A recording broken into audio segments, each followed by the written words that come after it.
Let's get it. 580 Sports Talk is live and direct and hitting the ground running at the top of this 3 o'clock hour on a momentous Monday in the Sunflower State. Dan Lucero with you, and any minute now, we will send things to Kansas Governor Laura Kelly's special announcement. And by now, it is not much of a secret. So if you are not aware, the Kansas City Chiefs are coming across state lines, and they will build a new stadium in the state of Kansas. That has been agreed upon. The Kansas Legislative Coordinating Council has voted unanimously today to approve the Star Bond and Star Bond District for the sports stadium to support the Kansas City Chiefs. That was the official language in the bill. And that meeting has been already adjourned. Chiefs executives are in the capital city today to celebrate the agreement and to pose with pictures with the governor.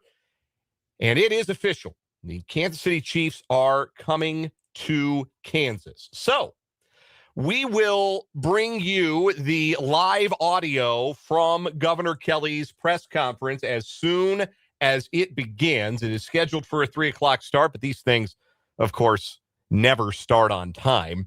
But as soon as we see action and we see Governor Kelly get to the podium, then we will head out in that direction, and we will bring you that live as we start the program today. We want to be ready just in case they were ready right off rip, but that obviously does not appear to be the case. So that is obviously the big news of the day. And if I may make a bit of a joke on such a momentous day, it's a good thing we're going to talk about this and not that Chiefs game yesterday. We can leave that in the past. We don't have to spend much time today on the Kansas City Chiefs or what's left of them getting pantsed by the woeful Tennessee Titans in Nashville yesterday. That did happen, but we ain't got to talk about it.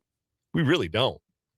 All right, looks like we are now about to get this live audio, and so we will go ahead and throw things out momentarily to Governor Laura Kelly as she takes the podium to speak, along with other dignitaries who are also now approaching the stage to formally welcome the Kansas City Chiefs to the state of Kansas. A day, and we'll talk much more about this as we go along on the broadcast today, a day I honestly did not believe would come. I didn't believe this would happen as soon as recently as yesterday.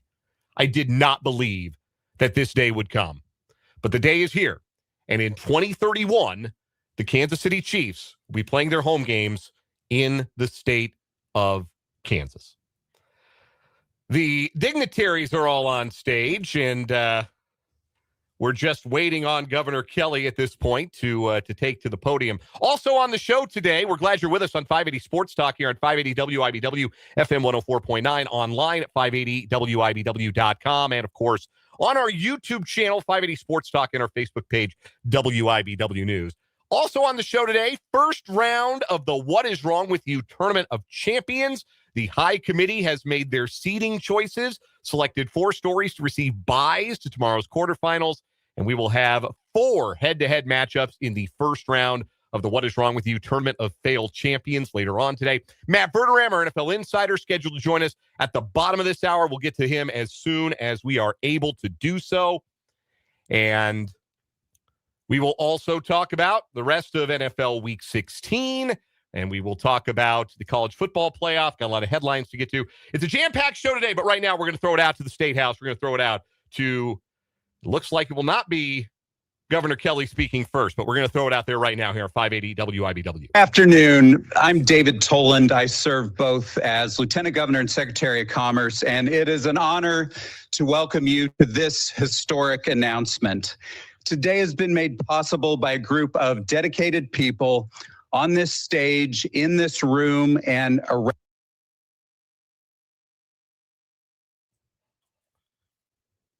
An apology. We appear to have momentarily lost the audio feed. We'll get that, scramble to get that up back as soon as we possibly can.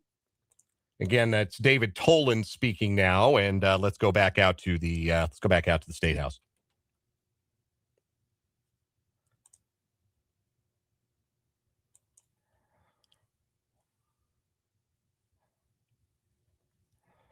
Want again to apologize for the technical issues that we are having, trying to restore the feed.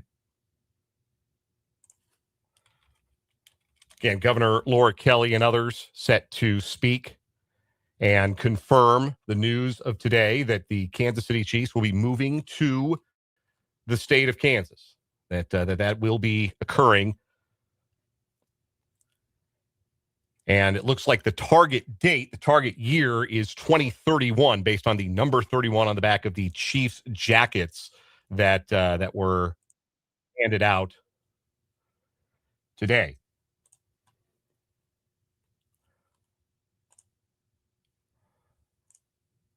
And trying to find the audio, and now let's see.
So on behalf of every Chiefs loving fan, I thank you, David.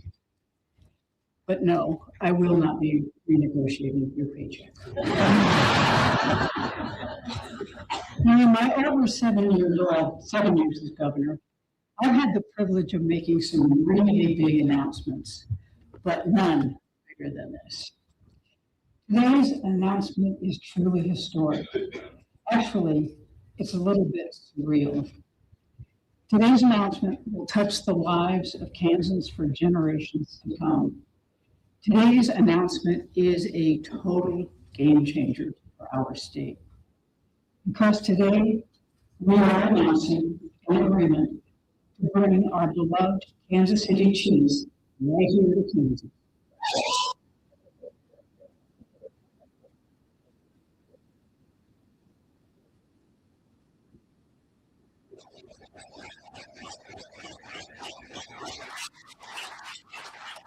And to the rest of the nation, I say, take heed. Kansas is not a flyover state. We are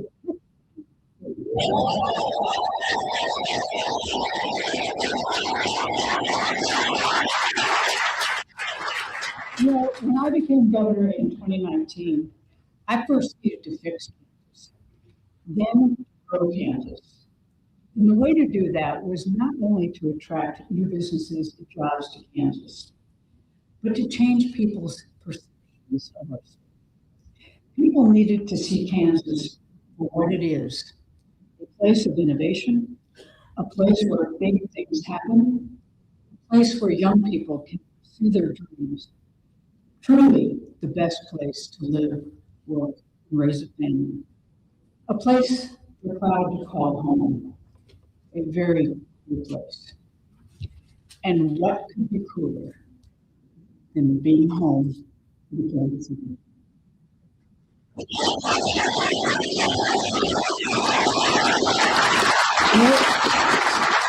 We are turning Kansas into a national center of sports and entertainment.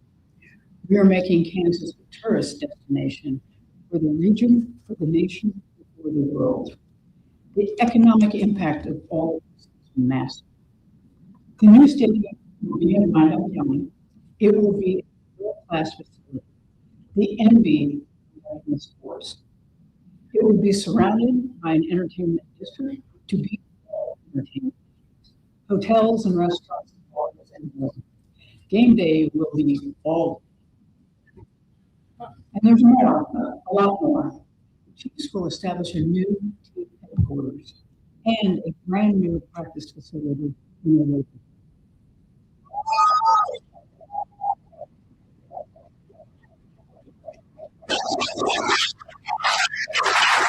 All of this will amount to over 20,000 jobs and over $4 billion in economic impact.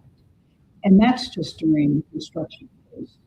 That's electricians and construction workers, iron workers and carpenters. Good jobs, jobs that support families. Very significantly, this agreement protects Kansas taxpayers. The state's portion coming from revenue generated by the stadium, entertainment venues, and the Starline District, as well as lottery funds. So let me repeat, the state's portion of this project is paid for with revenue generated from the project, not with new taxes, not by shifting funding from other services, but with the new revenue that will be generated by the project itself.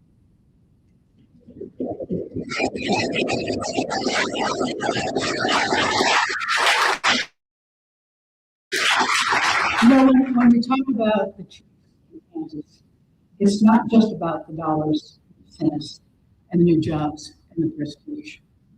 It's about bringing together two forces, the Chiefs and the state of Kansas, that have so much in common: a rich tradition, a solid, an all for one for all approach to winning, a healthy competitive spirit, and a love of winning. The Chiefs won 3 Super Bowls over the past 5 years because they worked hard and they worked together. I can brag that it was during my tenure in office the Chiefs were so successful. And also why they decided to move to Kansas. But this win is not mine alone. Just look behind me on the stage. This got done because we brought Republicans and Democrats together at the local and state level. Everyone committed to doing what's best for Kansas and for our We don't often see this type of bipartisanship in our politics today, but that's how we do things here in Kansas, especially when the state's running. And to Clark Hunt and the entire Chiefs organization, you, your family, your entire organization are one asset. Winners on and off the field. And Clark, I know Kansas because you've always got an eye on the future. We've always been Chiefs fans, and now we are Chiefs family. Welcome home.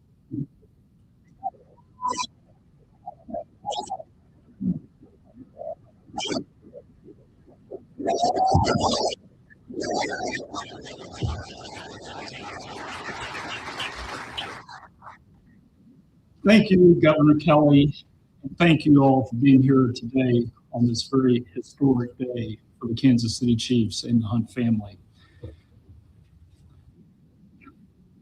When my father started the American Football League, he had big dreams, both for the league and for his team. And as he moved the team from the Cotton Bowl to Municipal Stadium to Arrowhead Stadium, his focus in every instance was to give the fans the best possible experience. Today is another step in that legacy of innovation and that fan-first mentality. For the Kansas City Chiefs, we chase big dreams. On the field, those dreams involve division titles, conference championships, and Lombardi trophies. But off the field, we are big dreamers as well. When the NFL started playing international games, we were among the first to sign up with the goal of bringing the Kansas City name all across the country. When North America won the bid to host the World Cup, we helped lead the effort to bring the world's most popular tournament to our backyard. As the age of modern media changed the landscape for our fans, we became the first NFL team to create our own entertainment studio. And our community engagement efforts through the Hunt Family Foundation are dedicated to ensuring that our impact reaches far beyond football. We're big dreamers, and my family and I have devoted our lives to making big dreams come true. The state of Kansas came to us and told us about their vision. It's a state-of-the-art stadium, a world-class training facility, a new team headquarters, and a vibrant mixed-use development. It's a public-private partnership whose primary beneficiaries are the citizens of Greater Kansas City. It's a big dream, and today is a major step in making it reality. Don't get me wrong, there's a lot of work to do. We're still early in the process.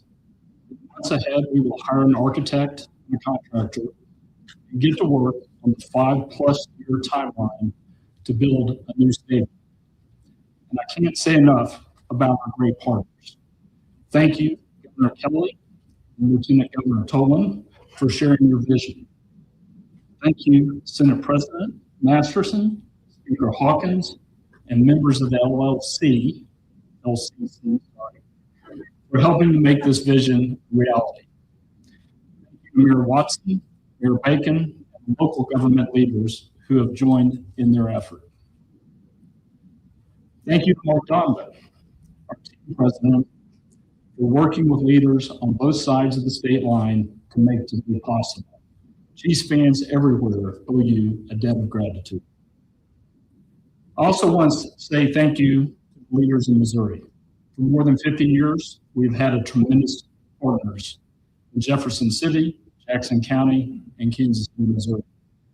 That partnership is not over, and we look forward to working together in the years ahead. Chiefs fans on both sides of the state line can tell you that the success that we've enjoyed together over the past decade has elevated the profile of the entire region. Sports are woven into the fabric of this community. And if you travel and go to New York or LA, to Europe or South America, you don't have to tell people which side of the state line you're from. You tell them you're from Kansas City, and there's a pretty good chance that the response might have something to do with the Chiefs. Regardless of where you live or where you're watching from today, I hope this team has made you proud, and I hope you are as excited as we are about this next chapter in Chiefs history. I'll close by saying this. In the 60-plus years of this franchise, we have called 3 stadiums home, and we have brought home a championship to every single one of those stadiums. Today's announcement ensures that for generations to come, Chiefs fans will have the best game day experience in the entire National Football League. That our children and grandchildren will have a place for their own unforgettable moments. And I promise you this, we'll do everything we can to bring trophies home to Kansas. Beginning with the 2031 season, the location of Chiefs games will change. But some things won't change. Our fans will still be the loudest in the NFL. Our games will still be the best place in the world to tailgate. And our players and coaches will be ready to compete for championships. Because on the field or off the field, we're big dreamers. And we're ready for the next chapter. Thank you very much.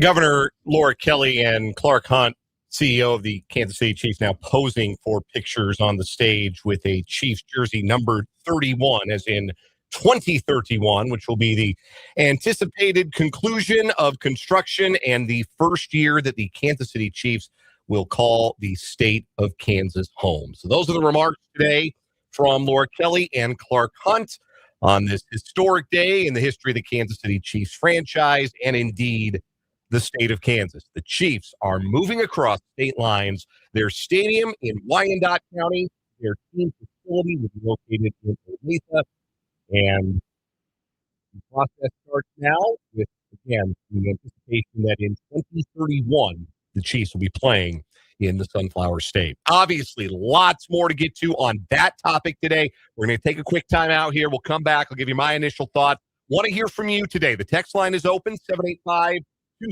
is the number. 785-272-9429. You can also get at me in the live chat on our YouTube stream. That is 5 Sports Talk on YouTube. The live chat is open as we broadcast live. And also, you can interact with us in the Facebook comments as well. WIBW News. But let me know what you think. The Chiefs are moving to Kansas. It is official. It's a done deal. There is pen to paper. There has been a unanimous yes vote by the LCC and the Kansas legislature, and it's happening.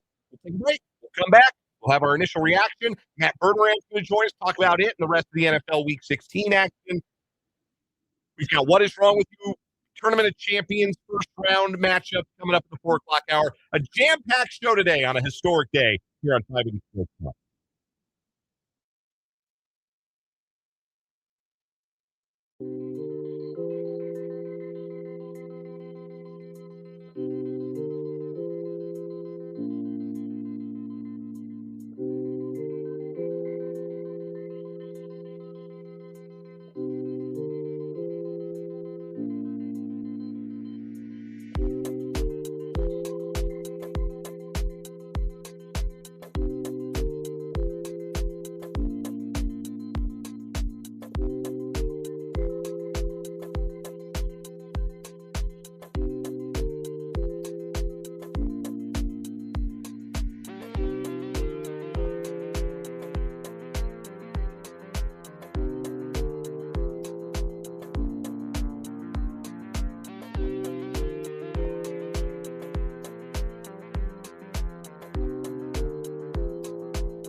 327, we're just getting started on this edition of 580 Sports Talk. Dan Lucero with you. Obviously, no news bigger than the news just formalized by both Kansas Governor Laura Kelly and Chiefs CEO Clark Hunt. The Kansas City Chiefs are moving to Kansas with an estimated open date of the new stadium coming up in 2031. Here are some details from some of the press material from both the Chiefs and the state of Kansas. The project is slated to deliver more than 20,000 jobs and more than $4.4 billion in economic impact for Kansas during the construction phase alone. It includes two distinct parts, a $3 billion stadium in Wyandotte County. Now, the headline to the press release says domed stadium, not retractable roof stadium, not open air stadium, domed stadium. That would suggest a full-time roof over this stadium, though that could obviously, we haven't seen any pictures of any renderings, anything like that. So maybe that gets clarified down the road, whether the roof is able to be opened or not. It's one of the things I like the least about this new stadium. And look, I've got a lot of reaction here today, okay? And it's not all positive, I don't think. And this is one of those things where, as someone who is not from the state of Kansas, I mean, if you are from the state of Kansas today and you are a lifelong Chiefs fan, I cannot begin to comprehend the swell of pride you must feel in knowing that the Chiefs are now your team. They're not on the other side of the state line. They are Kansas's NFL team. They are going to play their home games in the state of Kansas. If the new stadium, domed, retractable roof, whatever, gets a Super Bowl, that will be a Super Bowl in the state of Kansas. It could be a Final Four in the state of Kansas. And what that means to lifelong Kansans, I can only imagine. I can only begin to fathom what that means. Because just saying that out loud, I got to agree. That sounds pretty awesome. That sounds pretty awesome. Even as somebody who has only made my professional and personal life here in Kansas in my adulthood, that's a pretty cool thing to hear and to say and to imagine that the eyes of the sports world, whether it's a Sunday afternoon on 325 on CBS with Nance and Romo on the call, or whether it's early April with the four best college basketball teams under one roof, or whether it's the second Sunday of February and the country's biggest sporting event. All eyes on the state of Kansas. Undeniably a cool thing. I do think that some of the economic impact is overstated, and I'm not an economist, but there are a lot of economists out there that will tell you that the claims of economic prosperity that follow the public subsidizing stadiums tends to be overblown. So don't take my word for it. There are Nobel Prize winning economists who will tell you that. I also think that you are giving something back by playing indoors.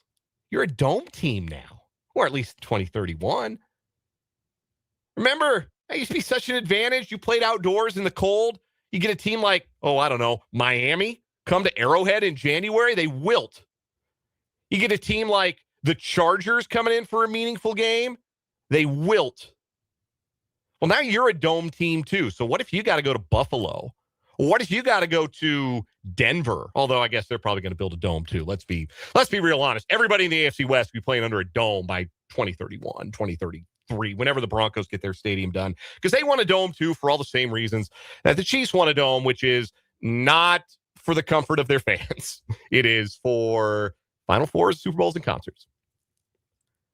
But I do think you lose a little something playing indoors. I will miss that. I will miss outdoor football in December and January, and that will be an advantage that is lost. And I also have my doubts about just how often all of these big events are going to come to Kansas City, because there are but so many cities out there and but so many of these events. They're not adding Final Fours, guys. There's one. They're not adding Super Bowls. There's one. And 20 cities want to build these domes and getting these Super Bowl rotation. And how many cities is that realistic for? I think it's more realistic for Kansas City to say they can get into the Final Four rotation because of the history that the Kansas City area has as a college sports destination. But Super Bowls, plural, in our lifetimes, I have questions. I have questions about how realistic that is. But those concerns can be held for a different day. I don't mean to be entirely a Debbie Downer about this because, again, the fact that the eyes of the professional sports world could be on the state of Kansas, which previously had been home to one professional sports team, and that was Sporting Kansas City. And this is not to disparage what has been a very good MLS organization, but this is a little different, right? Like, we can acknowledge this is different and this is better. So it is a day to celebrate, and it is a day, if you're so inclined. And I think taking the Kansas versus Missouri rivalry to this extent, again, I'm not from here, so maybe my opinion, maybe your opinions differ. But we can look across the border in 2031 and say, hey, we got an NFL team. How many of you lost, Missouri? 3. They've lost 3 NFL teams since the 1980s. That's incredible. And that, at the end of the day, is why I never thought this day would come. I thought there was no way on God's green earth that anybody with any kind of pull, any kind of sway, politically or otherwise, would let the state of Missouri lose another NFL team. Lost the Cardinals to Arizona, lost the Rams to Los Angeles, and now they've lost the Chiefs to Kansas. What a fumble that is for a state to lose not 1, not 2, but 3 NFL teams. That is unbelievable. That is why, if you'd asked me yesterday, I would have told you, I cannot believe this is actually what's going to happen.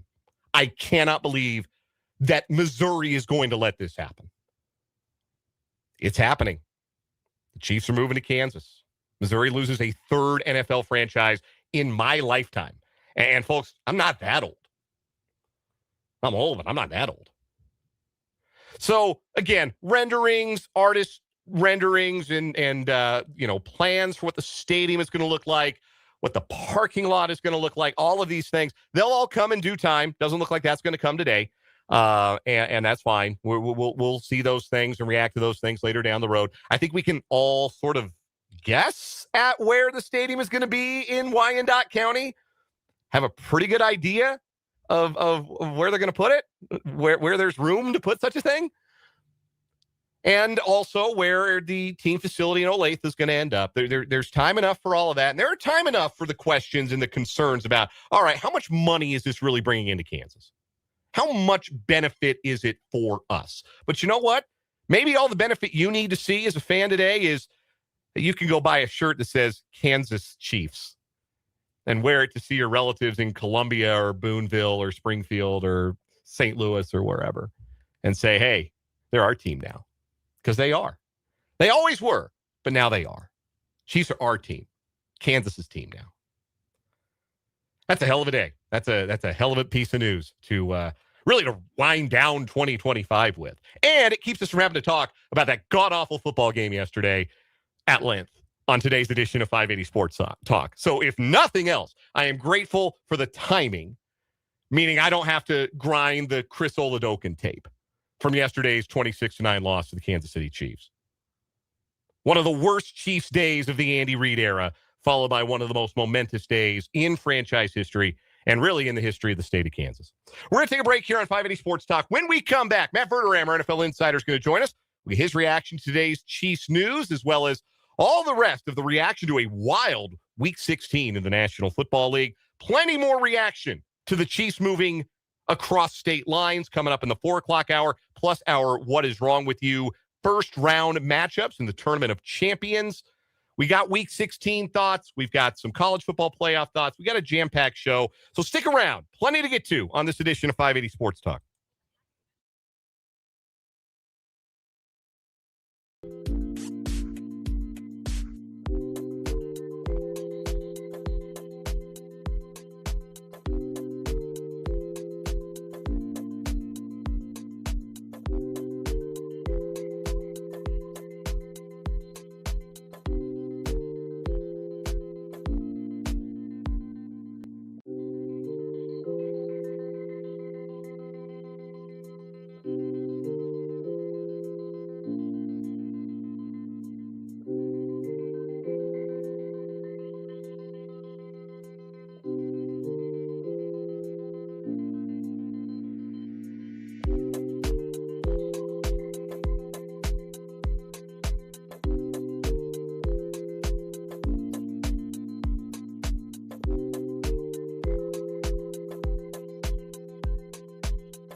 We are joined on the Fleming Place Wine and Spirits hotline by our NFL insider, Matt Verderame, covers the National Football League for Sports Illustrated and SI.com.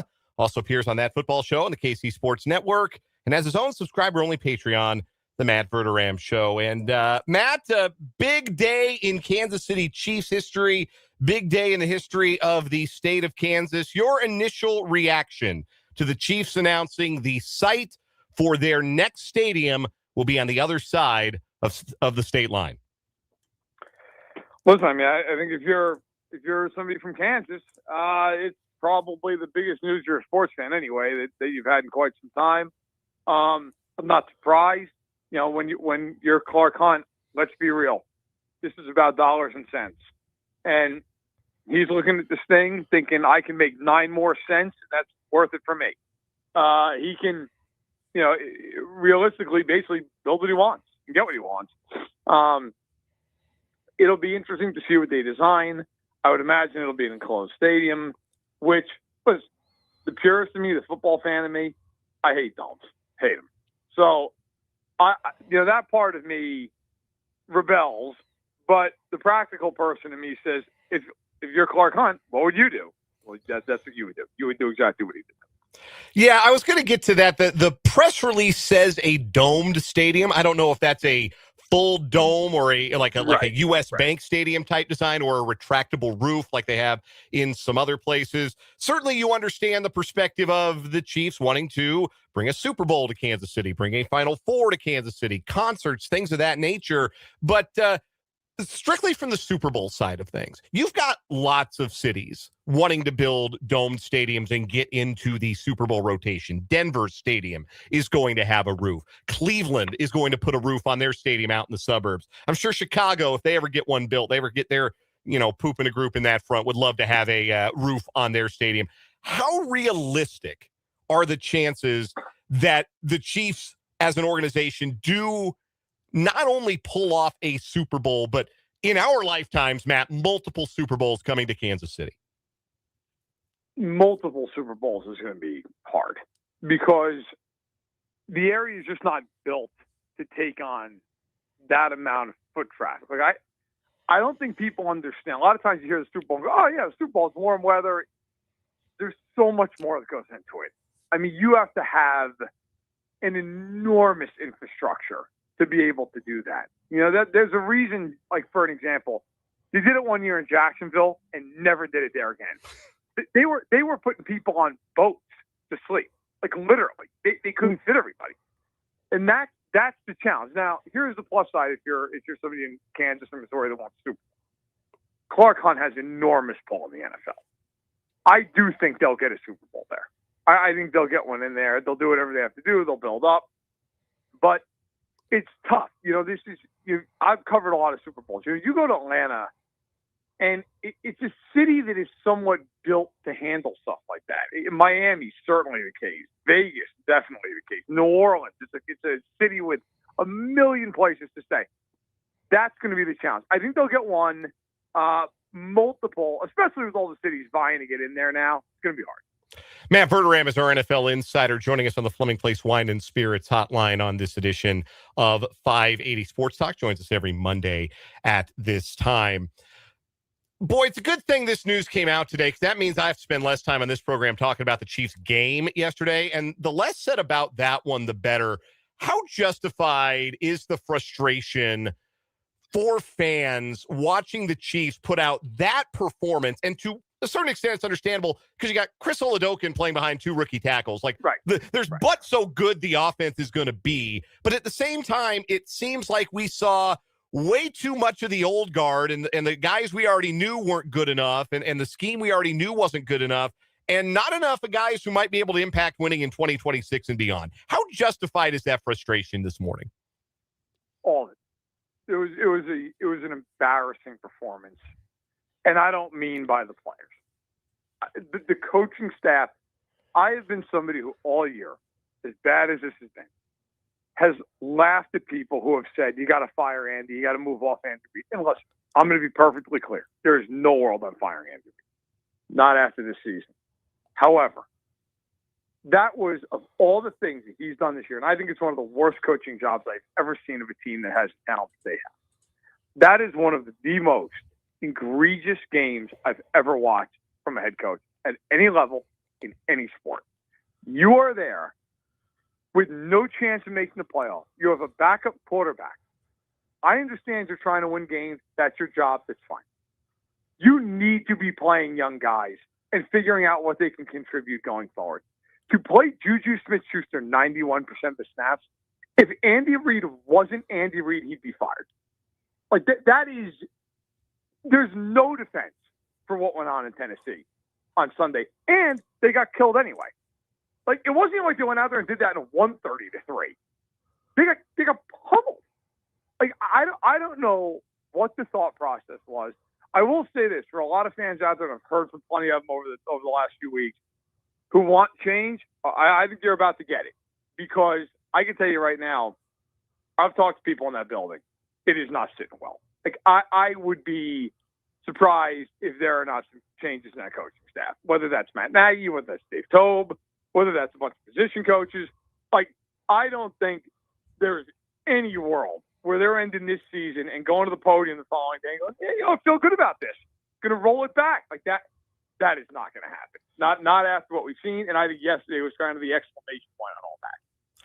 We're joined by Matt Verderame. He's our NFL insider here on 580 Sports Talk. And that's just it, Matt. I'm hard-pressed to think of any situation in sports history where you have a team with championship aspirations to fall as woefully short as the Chiefs. Hey, one thing they lost in the wild card round. They're not going to make the playoffs. They're going to finish 6-11 with Chris Oladokun playing quarterback the next 2 weeks. Maybe they beat the Raiders. The Raiders are that bad, right. But like they're going to finish no better than 7-10. You don't fall that short and not make, if not wholesale changes, pretty significant changes. So I think the portion of the fan base who wants Andy Reid fired probably going to end up disappointed. But I think there is an acknowledgement all the way around, like something's got to change, because this all of a sudden became not good enough in a hurry. I thought it was very interesting, I believe Saturday morning, when it got leaked out via NFL Network that Matt Nagy doesn't have a contract next year. That was a very interesting, well-timed little leak that came out. And to me, like stuff like that, having worked in this bit, that's not an accident. That didn't just magically come out. Like stuff like that comes out because people wanted to get out there. And you could argue it's Nagy's side putting it out there saying, hey, come call me. You could argue that it's the Chiefs saying, yeah, we're going to soft launch the idea he's not coming back. But either way, whoever leaked it, it would kind of lead you to believe he's not coming back. And, I think it's really interesting. Not only did they leak that, but they also said Bieniemy and Kafka are two guys the Chiefs to look at, which isn't shocking for obvious reasons. But nonetheless, listen, I don't know how you bring back Todd Pinkston, who's a former receiver in the NFL who's coaching these running backs. What possible justification is there to bring him back? What has he done? I mean, at receiver with Connor Embry, what has he done? Matt Nagy, look, I've met Matt Nagy a handful of times. He's a great guy. He's an awful offensive coordinator. Let's just be honest. I mean, they look unprepared every week. I mean, they come out in this game. They took 2 penalties, 2 false starts on the first drive of the game. I mean, that's just details. That's just not being prepared mentally. And yes, the players deserve a lot of blame for that. But ultimately, you're not firing 53 guys. You're firing the guy in charge of 3 guys. That's the way sports work. Andy's definitely coming back, barring him walking away. I at this point, I didn't feel this way before the game. I do now. I would be very surprised. Nagy's back. I'd be surprised a lot of those offensive back. Let's pivot to the rest of the National Football League, because it was a noteworthy week in the league. There were 3 absolutely bananas comebacks in the league by teams that, to varying degrees, there's been a little bit of unbelief in, if that's a word, a lack of belief in the Seattle Seahawks, who come back from 16 down in the fourth quarter at home to beat the Rams and assume top position in the NFC. There's been some disbelief in the Bears, who rallied almost nonsensically to beat the Packers, even though the Packers were down Jordan Love, and win that game on Saturday. And then the big comeback yesterday for the Patriots on the road against Baltimore. Which of those 3 teams do you feel like you feel better about, having seen them win the game that they won in the fashion that they won it this weekend? New England. Because I think New England is a real contender in a way that I don't know that the other two are. Listen, I was a mile down the street, ironically, with the Bears-Packers game. I was actually supposed to be there. I ended up asking out of it because I had my family that were downtown for the weekend. So long story short, I was supposed to be at that game. I ended up watching it from my hotel, and the game was absolutely insane.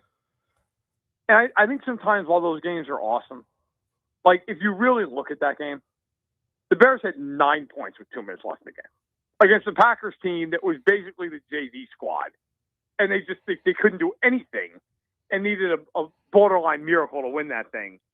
Like, great win. But I don't know that I look at that and go, wow, like now the Bears are just, they're going to be a contender.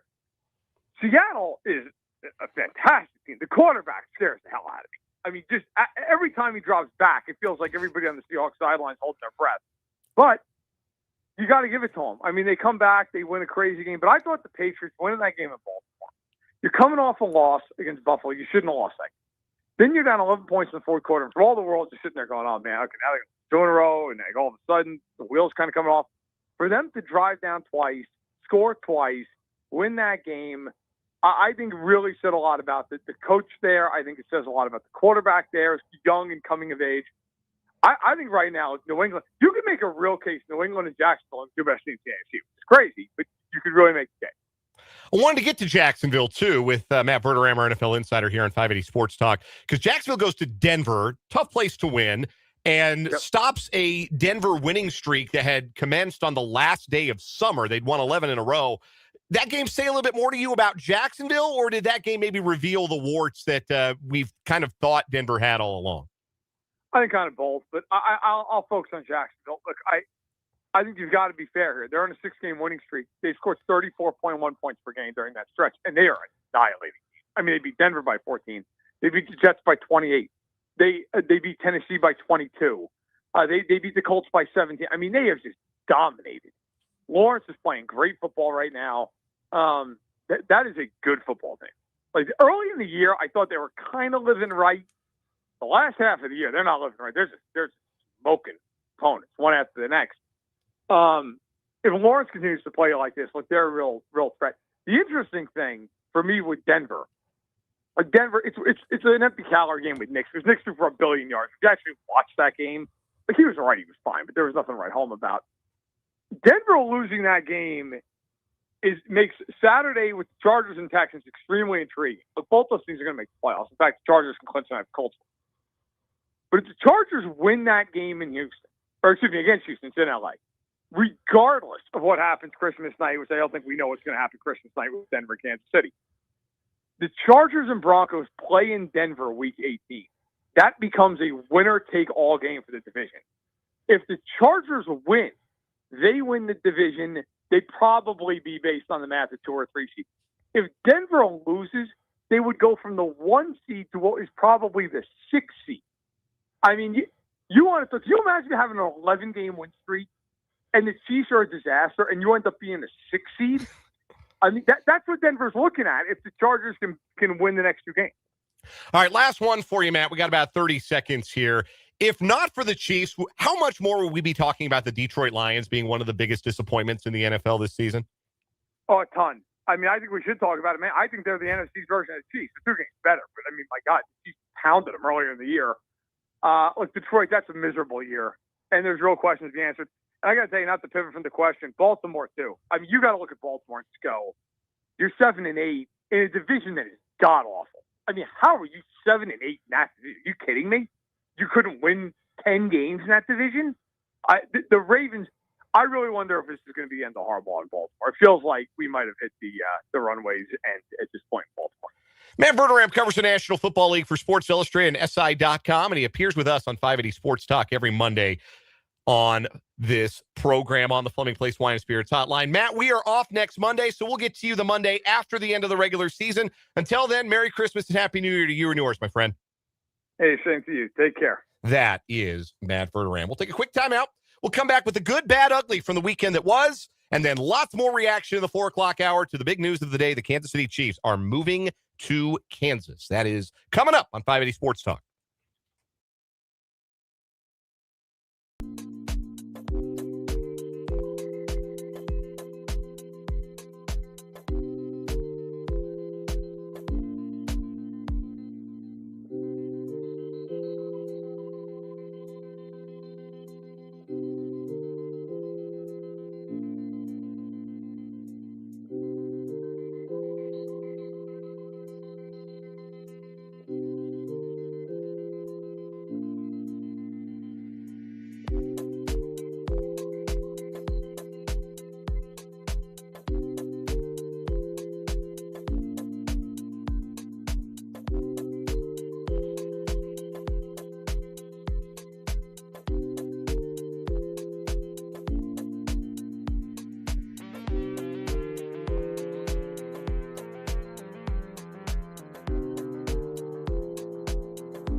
The good, the bad, the ugly from the weekend that was, how we closed the 3 o'clock hour on Mondays here on the program. The good from the weekend, Kansas City Chiefs are moving to Kansas.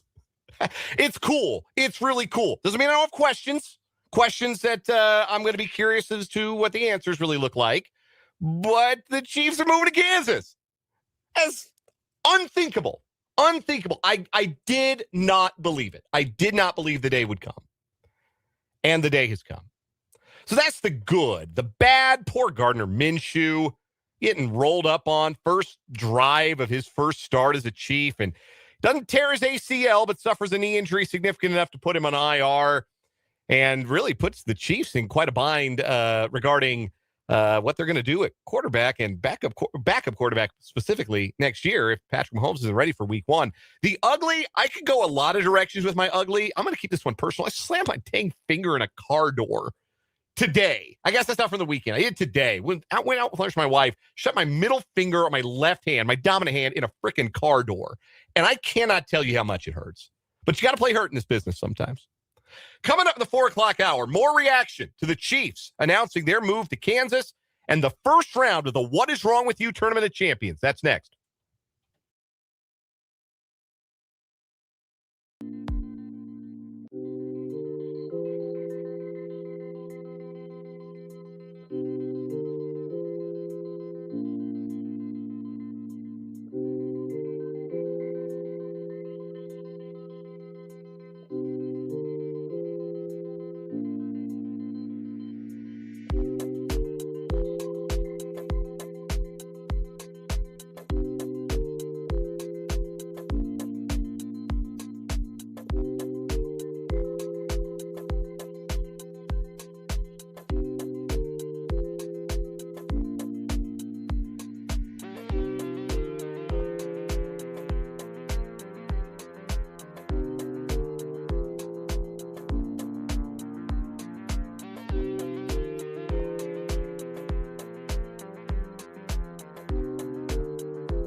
Let's get it. Hour number 2, 580 Sports Talk on this Monday afternoon.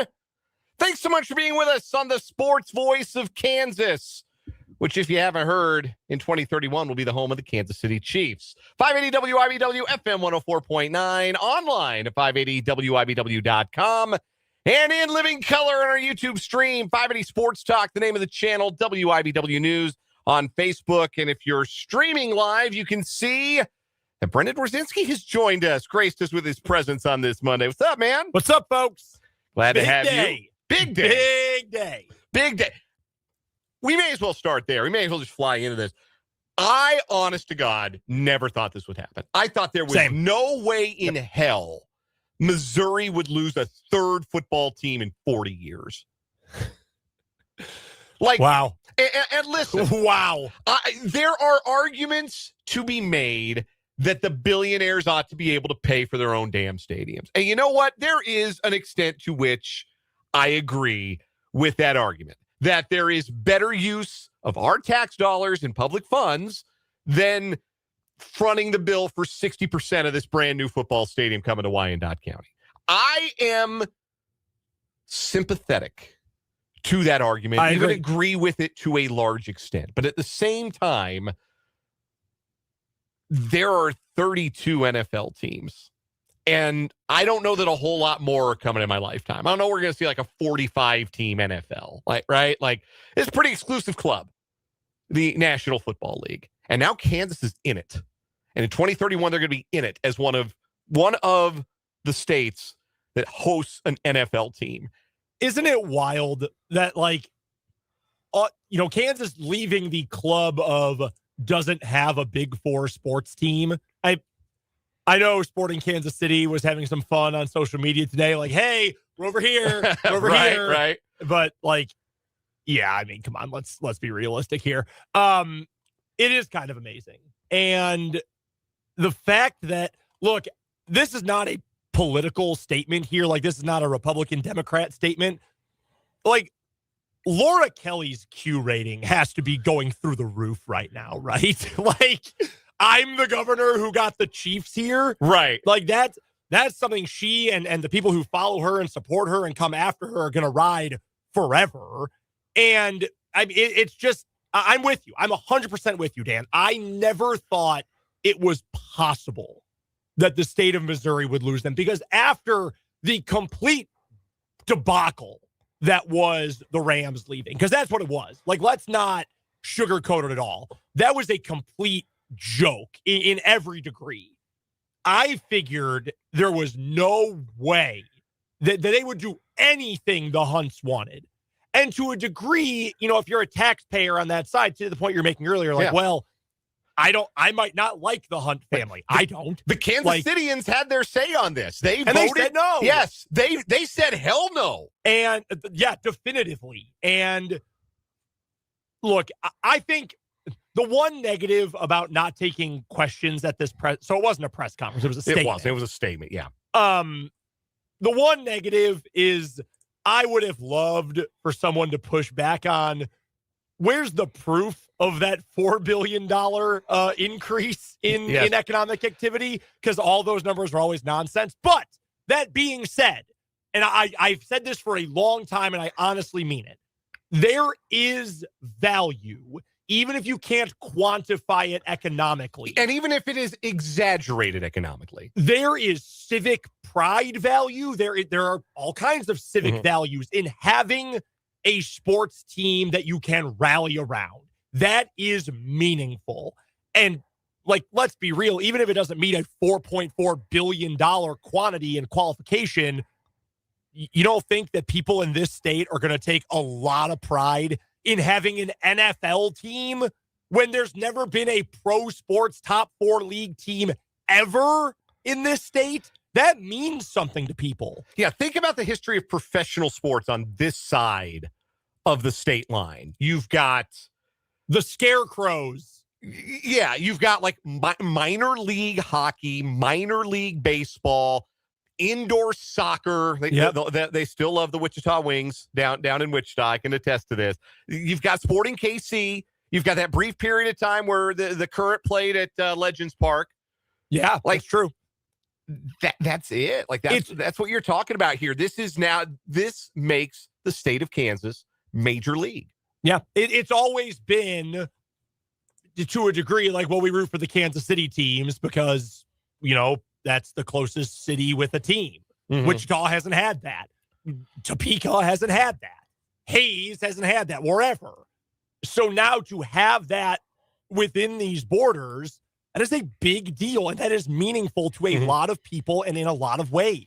And at the end of the day, we have a texter from 785 who has it just right. We want to hear from you throughout the show today, how you're feeling about this big news. Again, if you are a lifelong born and bred Kansan and lifelong born and bred Chiefs fan, which is not anything Brendan and I can claim. Like, we've made our professional and personal lives here in the state of Kansas. We're proud to be Kansas residents. We're proud to cover sports here. But that's different from born and bred Kansan. Mm-hmm. So we really want to hear how this feels for you today, because I can't even imagine. Those of you who are Kansan by birth, not Kansan by the grace of God. So text us at 785-272-9429 or hop in the YouTube live chat on our stream, 580 Sports Talk, or the comments on our Facebook stream, WIBW News. Let us know how you're feeling today.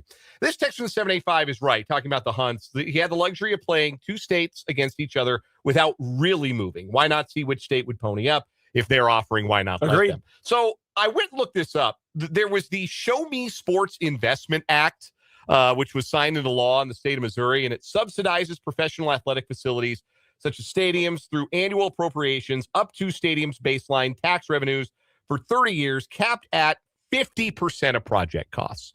That 50% is crucial, because how much of the tab is Kansas picking up with these star bonds on the new Chiefs Stadium? 60%. And look, if it had been 51% from Kansas and 50% from Missouri, Clark Hunt would have said, "All right, we're decamping. We're hopping across the state lines." But at the end of the day, that is what happened here, is that the Chiefs were made an offer in the end that they could not refuse. And I just can't believe it was the Kansas offer. Like, I can't get over that. Yeah, that's the thing that just has my head in a pretzel. Like, that Governor Kehoe on the Missouri side is now going to be the governor that lost the Chiefs.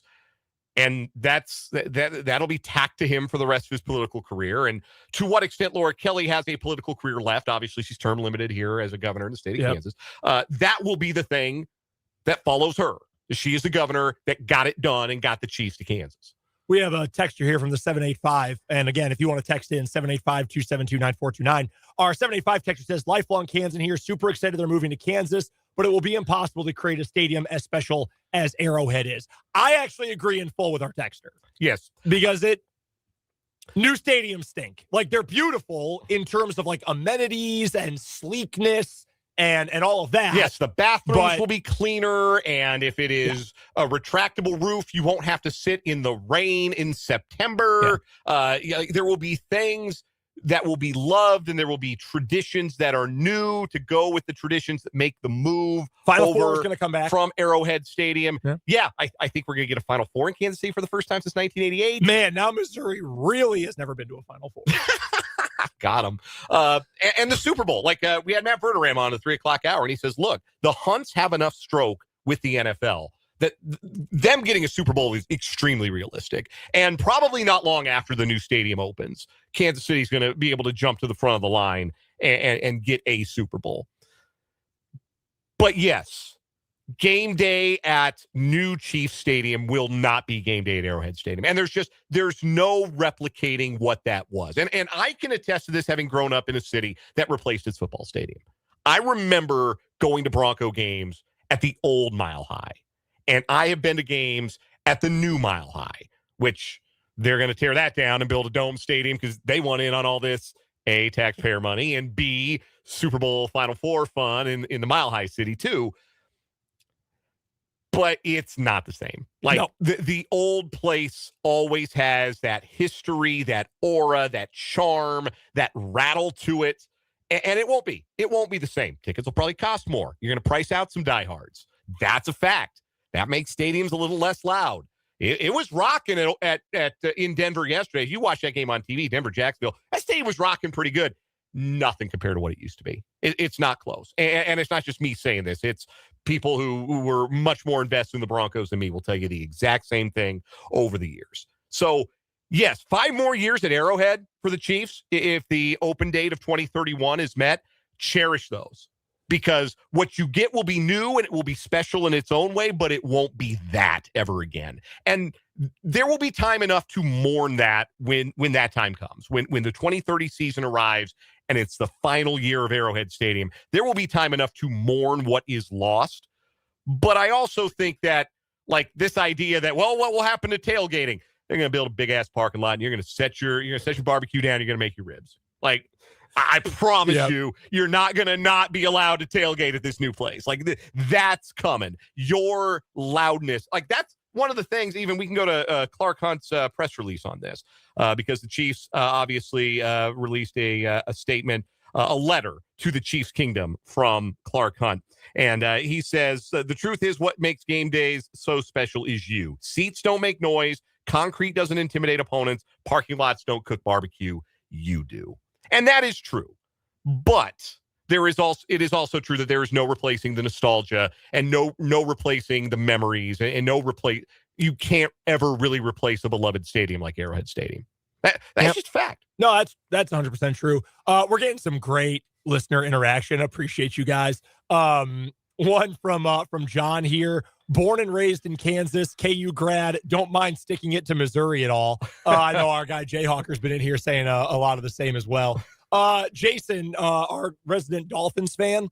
My Dolphins wanted to play in the freezing cold. That's true, but you're a dome something team. Worth considering. Yes, the Chiefs are a dome team now, or they will be in 5 years. Yeah. And that was an advantage. Like, this is the thing that I appreciate about Buffalo. Buffalo's building their brand new stadium next to their old one. They're gonna go into that one next year. They didn't put a roof on that. They didn't put a dome on that. You know why? Because they're not building an entertainment destination. They're not building an event venue. No, they're beholden to geography too much. They are building a football stadium. Yep. Because you know where the Super Bowl and the Final Four ain't never going for a million years? Buffalo, New York. Well, and to that point, though, that's why, and Mark Murphy, the former president of the Packers, said this when they got the draft this past year. It's like, look, we're never getting a Super Bowl. That we're staying at Lambeau, we're staying at Green Bay, the public ownership thing. We're never getting that. Let's just blow out the biggest thing we can get, which for them is the draft, because April in Green Bay is normally fairly temperate. It's different now when you are going to and I appreciate that about Green Bay and Buffalo. The other note here I should include, and this isn't because, I'm an owner of the Green Bay Packers, but like, that's the only cathedral of football stadiums in the NFL now, right? Yeah, that's the only one. Because it was Lambeau and Arrowhead. Yeah. All the other ones are gone. All the other historic football, and that doesn't mean you don't make new history in other places. Sure. But the ones that we have known, our generation, it's down to just Lambeau Field. It doesn't mean that one day maybe we'll think about AT&T Stadium in a similar vein, or one day we'll, if that stands for 100 years. They don't really build these places to last that long anymore. Like, they are. Like, we got a texter from the 785 say, are you serious? They're already wanting to tear down the new Mile High Stadium. Yep. Oh, yeah. Yep. They've already said where they're going to build the new one. Yeah. Thankfully, it's not far from it's not far from downtown, but it's crazy. Yeah, like that's happening. The Walton Penner Group has money coming out the ears. Absolutely, they want in on this Super Bowl. They want on this Final Four. And this is the other part of that discussion. Like, I absolutely believe, yes, this new stadium with the influence of the Hunts in the NFL, they'll get a Super Bowl. And Kansas City is enough of a proven college sports destination.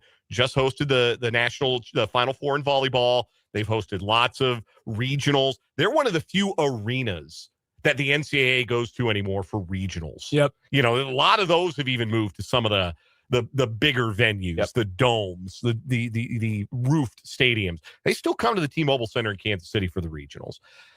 It is a proven college sports destination to the point where I do think it can get in the rotation for the Final Four and host more than one of those in our lifetime.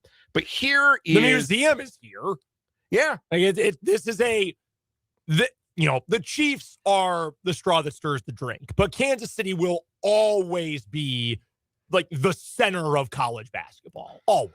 But here is my question on all this. Like, these events go to event cities. There's such a thing as an event city, and you know one when you've been in one. Like Atlanta's an event city, and New Orleans is an event city, and Indianapolis has made itself into. They built the city for the sake of being an event city. So yes. It's very unique in that way. Yes, that is an event city, and like there are places that are really suited to hosting those kinds of events. And part of it is location, right? Like San Antonio could pull off the Final Four because the Riverwalk's right there. Downtown is right there. Hotels, businesses, it's right there.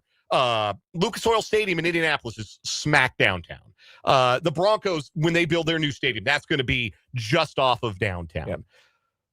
The new Chiefs Stadium is going to have as its owners, as its neighbors, a big old speedway, a minor league baseball stadium, a soccer stadium, a casino, Great Wolf Lodge, a Dave and Buster's, Nebraska Furniture Mart. I think there's a Zaxby's over there still. Like the new Buc-ee's. Like that's where they're building it. Let's be honest. Right. Like so here's how do you accommodate this? Where does everybody stay? What does everybody do? Because it's not anywhere close to a downtown or anything like it. So I think that does hurt the likelihood that this stadium stays on the Final Four rotation. I think it's possible, but I think that's something playing against the location here. That's why this entertainment district that's going to be in Wyandotte County around the stadium is going to be a big deal. They need a lot of hotels. If you think you got enough hotels, think again. Like it's nowhere close. You're not sticking a team at Great Wolf Lodge. Yeah. Like that's not happening. The AFC champs are staying at Great Wolf Lodge. Yeah. So, they're going to need to do a lot of work building that area up to make it event suitable. And even then, you're 20 minutes from Kansas City proper, and we all know the state of public transportation in that area. Bad. With no real thought of it ever getting any better anytime soon. So, yeah, I think that's a concern. Again, with regard to like how realistic is it that you're going to get more than one Super Bowl to a non-event city? I do agree with that. So, but I don't want to be too much of a Debbie Downer today because there is a lot to celebrate. This idea that Kansas, this state of less than 3 million people, is going to be the home of not just an NFL franchise, but a Tiffany NFL franchise. One of the winningest NFL franchises with 4 Super Bowl championships. Patrick Mahomes will still have some football under his belt left to play. He'll still have some years in front of him to play when that new stadium opens. Like big honking deal. Now, I will say this. The two next steps, one seriously, one a little more lighthearted. If you've moved the franchise over the state line, why wouldn't you move training camp? Washburn University training camp. Let's make it happen. Forget Mo West. That's the old Chiefs. That's the Missouri Chiefs. I like where your head's at. MIAA school, quite literally the best indoor facility you are going to find anywhere nearby. Absolutely. Without question. 100% true. Bring them to Washburn. Let's go. Coach Watkins, let's talk. Let's make this work. Clark Hunt, let's talk. Now, that won't happen until Andy Reid retires because he wants to do what he wants to do and he wants to stay at Mo West. But once it happens, let's get it to Washburn. Let's make this happen. Here's the other next domino to fall. The team that wanted to move stadiums first. Did you, Dan, see the statement today from the Royals? I did not. I feel like the wording here is important. From the Royals to our neighbors. Proud to be your next door neighbor for 52 years. Proud to be part of the kingdom into the future. What does that mean? I literally don't know. I think if you're the Royals, that is intentionally vague because either you're getting your downtown stadium or your Clay County stadium and like, hey, Kansas City is still the kingdom, or what if we were still neighbors? Well, yes. Would you like to continue being neighbors? Yeah. Slap a second or third deck on Legends Field. If Who you're says no? Governor Mike Kehoe now, like you have to give the Shermans whatever they want, right? Yeah, you like got literally whatever they want. You got to intervene. I don't know. I am sure the reaction to this in Kansas City is, I wouldn't want to be in charge of reading Mayor Lucas's emails today. I don't think that's a very fun day in that office. If I were a former councilman Frank White, I would maybe DoorDash today under an assumed name and not go out for dinner. If I was a former morning show host on 96.5 The Buzz in Kansas City, I probably would stay offline. Yes, I would not read my Twitter mentions. Yeah, there are going to be a lot of really angry people. But yeah, it does make the denouement of the Royals situation all the more fascinating because you can't lose them both. You can't lose them both in one fell swoop. You gotta make that happen. And now that there's been pushback from the Kansas side, the Royals own that land. There's been some talk about the development in Overland Park, and residents are saying, no thanks. We really have a lot of interest having a ballpark there. Just put it downtown, man. Find a suitable spot and put it downtown. That's like the ultimate Overland Park thing. Andrew says they're going to lose the Frank White statue in the move. I would also like to submit to the Royals that maybe the former Heartland Sports Park would be a great for the Topeka Royals. Perhaps you would consider building in South Topeka. Topeka is going to be Kansas's pro sports town. Bring them here. Only 5 minutes from the iconic Baby Dolls. Or as John Force famously used to call it, doll babies. John Force, Topeka legend. All-time Topeka legend. Obviously, huge day in Kansas, really in Kansas State history. It's real quick, I love this. After I made the comment about Washburn getting training camp, Ryan and Andrew back-to-back commenting on YouTube, training camp at Bill Snyder Family Stadium, and then why not training camp at KU? I love that. I love it. I love it. Yeah, guys. we appreciate that. Bring that aspect of the rivalry to the Kansas City Chiefs. They are going to build a new team facility, practice facility, everything in Olathe. Most teams, the headquarters in Olathe is so funny for some reason. It is Chiefs headquarters in Olathe is just an unthinkable sentence. Like I'm still processing. Many teams across the NFL do just keep training camp at their team facility. Andy Reid's been a holdout because he likes going to different college campuses. There will come a day he's not the head coach anymore. And we'll see if the Chiefs still desire to have their camp at a college campus or if they want to keep it in the new team facility, again, in Olathe, Kansas. Struggling with that one. Funny. Be honest with you. Chiefs are moving to Kansas. We're looking for your continued reaction. The text line 785-272-9429. You can also comment in the YouTube live chat. Again, the name of the YouTube channel is 580 Sports Talk. We're going to take a break from the Chiefs talk for a little bit. We do a little thing on this program if you're new to it today for obvious reasons and checking out the response on the Kansas side of things to this news. We do a little thing on this program called What is Wrong with You? And at the end of every year, which we are hard by the end of this year, we take our monthly champions from all 12 months and we put them through the Tournament of Failed Champions. We got first round matchups to get to today. So those are coming up next. Some of the dumbest stories, the most idiotic criminals of the year in the What is Wrong with You first round. That's coming up next on 580 Sports Talk.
We are down to 12.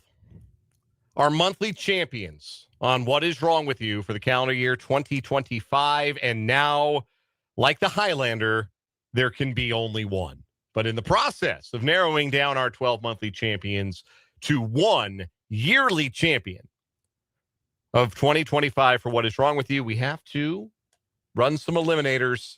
And the first round matchups are right here on 580 Sports Talk. First, the High Committee, me and Brendan and Spencer, decided that the 4 stories that would receive buys directly into tomorrow's quarterfinals would be Operation Bear Claw, folks who put on a bear suit and grabbed some meat claws and damaged their luxury vehicles and did a little insurance fraud to the state of California. Just a little. Just a little. The Winnebago, the 2 people that stole an RV and were caught in flagrante in the front seat. Give me a tip or I empty the clip. The DoorDash driver who was so irate about receiving a meager gratuity, they came back the next day with a gun.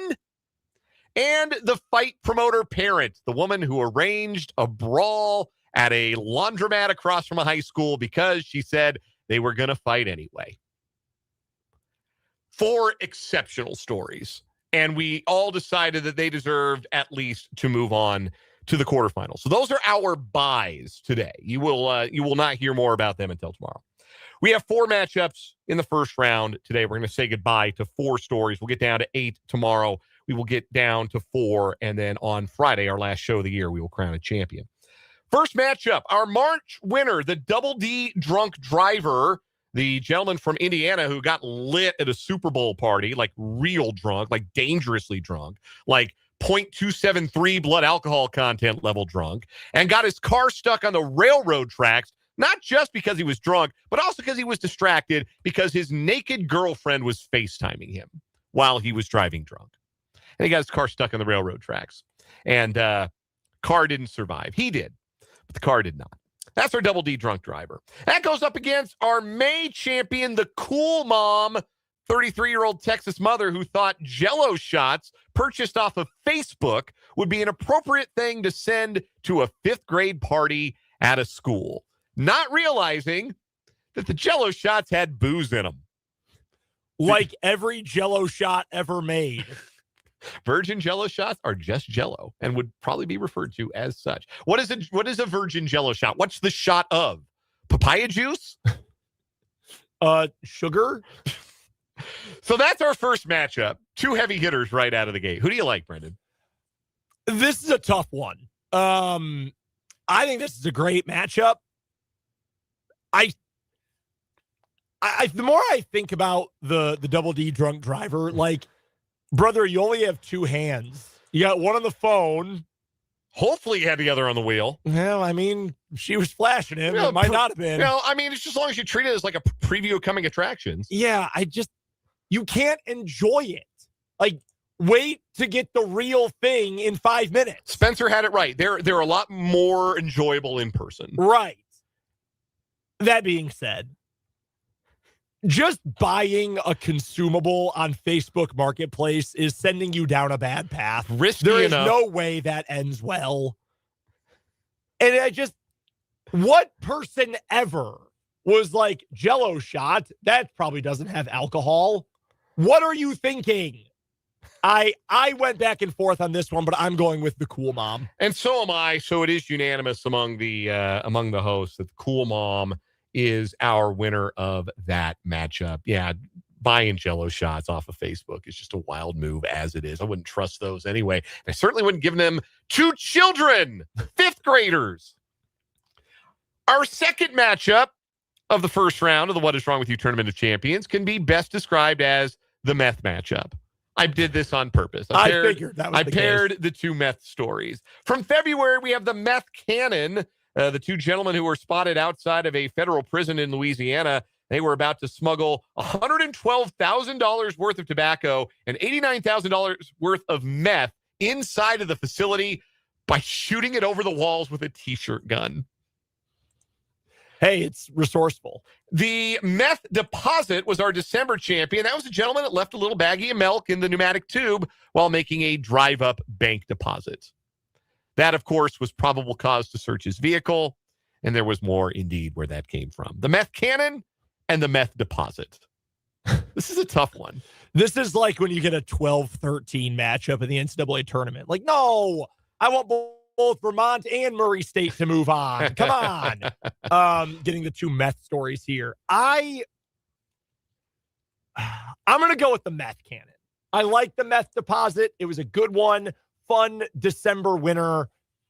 But, like, what did you think was going to happen here? Like, if you're high on meth, you probably leave your meth places. Like, I kind of understand that to a degree. What did you think was going to happen when you tried to launch methamphetamine into prison? You know that thing that they bring out while they're playing, y'all ready for this, on the PA at a sporting event? And I won that free T-shirt that one time. What if we did that to get contraband to our pals at this prison? What if we held something that looked gun-ish next to a state prison? Next to the jail. I'm sure nobody would notice. Yeah, right. I'm sure nobody would see that coming. On the flip side, the carelessness of the meth deposit story.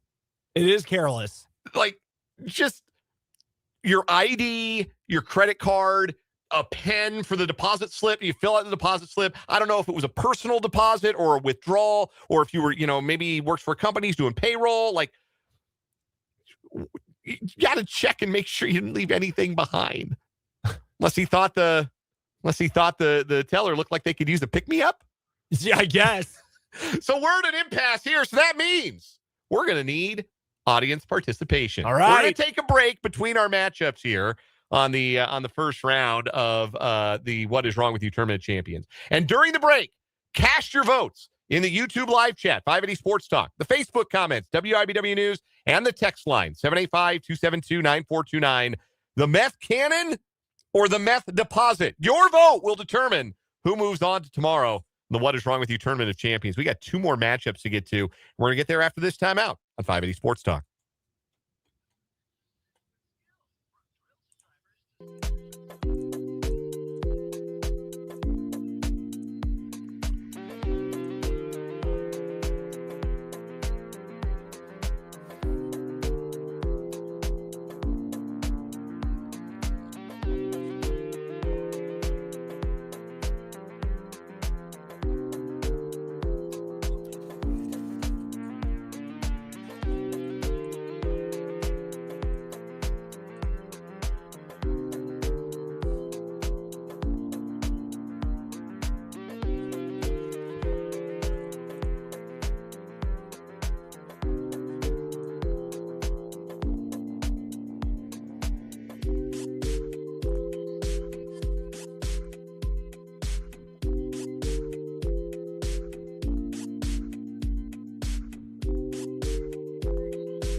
During the timeout, the vote very clear that the meth cannon is the favorite of the listener. So it will be the meth cannon that moves on to tomorrow, our February champion, defeating Meth Deposit in the all-meth first-round matchup on the What Is Wrong With You Tournament of Champions. John, I think, put it well here in the YouTube comments. The cannon was absolutely intentional. Meth Deposit was probably not functioning on all cylinders. Yeah, probably not. You're goofy enough to, wait a minute, I didn't leave anything in there, did I? Like, you clear it all out when you're done. You leave the pen, right? Like, you take your money, you leave the pen, you take your ID, you take your debit card or whatever.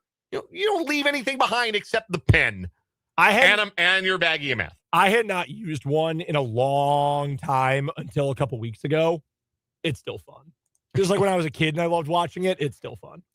We got 2 more first-round matchups here on the first round of the What Is Wrong With You Tournament of Champions. Our third matchup, we go to September's winners, the Fragrant Felons. This one has a special place in my heart because I know the geography of it so well, because it occurred in Goleta, California, which is where my grandparents lived when I was a kid.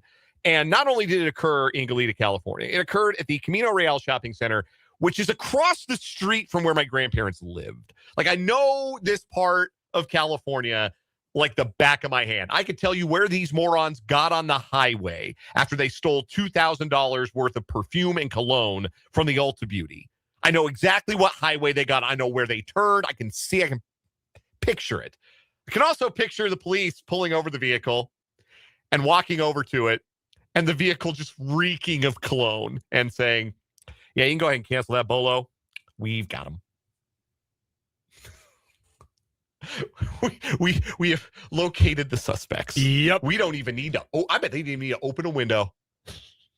I bet they could smell that as soon as they got out of their cruiser if they pulled that car over. This one reminds me so much, and I said this at the time, but so much of the perfume department scene in an old episode of SpongeBob. Oh my gosh! if you've ever seen it, just unbelievably funny. In this battle of stories that have 2 F's in them, the Fragrant Felons go up against January's winner, the Fascist Falconer. That's the guy who's the falconer for the Italian soccer club and noted favorite soccer club of fascists across the nation of Italy, Lazio. Or I should say he was the falconer until he decided to share the story of his successful penile implant surgery, including photographic evidence of said surgery. And that was determined to be detrimental to the image of the team. And they fired the guy. So the guy barricaded himself at the stadium for a couple of days until he was finally talked out of it. He eventually got evicted. Oh, good. So, yeah, Juan Bernabe fell on some hard times. This story known is just fascist, by the way, Juan Bernabe. Like, he got in trouble for doing like a pro Mussolini chant at a soccer game. That's wild. Like, for real fascist sympathizer, Juan Bernabe, and also really, really satisfied with his new equipment. I would suggest he read a book. 1, 2. There's just so much in this story, and I don't know that it was my favorite of the year, but in a matchup here against one story that is very funny, but kind of one note, I've got to go with the Fascist Falconer if we were European. Is it? I believe they say falconing. Is that what they say? I believe so. It's just nuts. Also, like, I don't want to see that, dude. Whether it's real, fake, implant, I don't want to see that. Yeah, Ew. there were a lot of layers to this story, and it did give us one of the great quotes of the year from the president of the soccer club. Better a penis than a Roman salute? That's not how it works in my house. Insane. Just utterly insane. Oh, yeah, my God. The Roman salute, by the way, you may know it more popularly as the Nazi salute. That's kind of that's what we're talking about here. Yeah. So that's what he said. Yeah, I'd rather have somebody throw up a Nazi salute than show pictures of their penis. That's better for the image of our club, which is an objectively insane thing to say, except at Lazio in Italian Serie A because they are the official club of fascists. I'm developing some very negative thoughts about Lazio here. Yes, as well you should. I think they signed like Mussolini's grandkid. That jersey was number 1 in the team store, let me tell you. The fascist Falconer moving on in matchup number 3. We come now to our final first-round matchup, and for me, this one is the toughest, by far. Our October champion, $900 at the Fuddruckers. That's the former Spartanburg County Sheriff in South Carolina who spent over $17,000 in taxpayer money on items such as a new iPad, iPad games, cigarettes at the Dollar General, satellite radio. Ooh, satellite radio. Boo. His own credit card debt, an at-home drug test kit, and most humorously, at least to us, $900 worth of Fuddruckers hamburgers. I do really love the detail about paying off other debt with a stolen card. Oh, yeah. Effectively a stolen card. Hysterical. Very funny. Pay off your debt with other people's money. Smart way to do it, right? I guess. It's not your own money. I guess. That goes up against the April winner, 35 Minutes of Freedom. That's a guy who broke out of prison in Pueblo County, Colorado, and was free for all of 35 minutes before he was recaptured and brought back into police custody and taken back to jail. The gentleman had 2 days left on a 90-day sentence, and he broke out for 35 minutes. He could have waited 48 hours. At the time, we talked about all the sports that were on TV in late April at this time. He could have watched the NFL draft. He could have just read a book. He could have stared at a wall for 48 more hours. Yep. And then they would have driven him wherever he wanted to go. Go to the gym, get a good pump in, and then nap. And you would have been several hours through it, man. And I know you got some books in there. If you got to reread one, fine. Go to the library. This was not obviously like federal maximum security prison we're dealing with here. He had a kitchen job. He was trusted enough to have a kitchen job. And 2 days left in his sentence. He broke out for 35 minutes. Long enough to watch a syndicated episode of Seinfeld. When he just could have been free. He just could have been free. Like that, the absurdity of it. Like it'd be one thing if he just broke out and you were only out for 35 minutes. Bro, you had 2 days. And then you could have gone on the run however much you wanted for the rest of time. You could have called, they would have called you an Uber at the front desk, bro. They would have given you your clothes. They would have given you your belongings. They would have given you freedom. Your wallets, your shoelaces. What am I going to do with one shoelace, man? That all is why I am going with this story over $900 at the Fuddruckers, which originally I wanted to pick. In my original notes for today, I picked that one, but because it's hilarious. I mean, it's just so funny. But 2 days, man, you've already been in for 88. What's 2 more?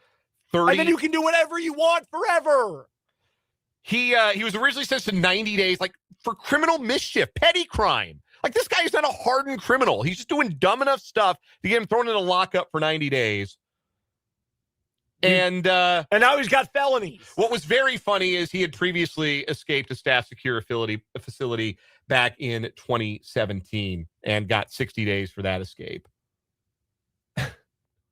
So, yeah, I mean, he was just pursuing, I guess, his passion of escaping jails, escaping lockup. But, dude, just wait 2 days. 2 days, They man. trusted you. They gave you a job. They liked you. Yeah. They thought this guy's got his head on straight. When this guy gets out, he's going to make good decisions. My understanding, having never been to prison myself, a kitchen job is a pretty desirable job. Like that's one you want. That you were kind of living the good life, relatively speaking. 2 days, man. That's a couple shifts, a book. You get an hour of TV time, go for a jog. Decent night's sleep. Say, get your friends' home phone numbers. You can call when everyone gets out. Unbelievable. Plan your like first day out festivities. Nah, he escaped for 35 minutes. Yeah, as much as I collapsed into hysterics, the concept of $900 of taxpayer money spent at Fuds. And that one is funny. And an iPad to play Royal Match on. This is the hardest cut of day one. No doubt. Agreed. This is the hardest one to say goodbye to on day one. But 35 minutes of freedom when you could have had your freedom Like, the police would have been happy to pat you on your back and send you on your way, but you just had to escape. That's going to be our winner of that first round matchup. So that means surviving till tomorrow, the cool mom, the meth cannon, the fascist falconer, and 35 minutes of freedom, along with our buys, Operation Bear Claw, the Winnebago, Give Me a Tip or I Empty the Clip, and the Fight Promoter Parent. We'll see them all tomorrow on 580 Sports Talks. What is wrong with you, Tournament of Champions? We'll take a break and come back to wrap up this hour next.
Wrapping up this 4 o'clock hour of 580 Sports Talk. Brendan, I know you have to take your leave of us, but anything you want to get off your chest before you're out of here?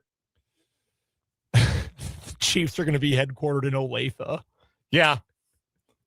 The stadium in Wyandotte County. The Unified Chiefs of Wyandotte County. That those drone shots with the CBS theme in the background, picking up that Nebraska Furniture Mart. They'll pick up the track. Yeah, you see the track. The casino. Yeah, good publicity for the track. Backed up traffic onto 70. Man, they're going to have to do something about that. They're going to have to widen 70, man. Oh, yeah. That's going to be that was a nightmare when it was KU playing at Sporting Park. Yeah. It's going to be terrible. It's going to be so bad. Well, 6 years to figure it out, right? The Chiefs are coming starting in 2031. Brendan, good to see you. Hope we see you tomorrow. We will see you guys tomorrow. All right. We'll be back with a 5 o'clock hour headlines and some spare Week 16 and college football playoff thoughts on 580 Sports Talk.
Let's get it. 580 Sports Talk, hour number 3, final hour of this Monday here on the Sports Voice of Kansas, the home of the Chiefs.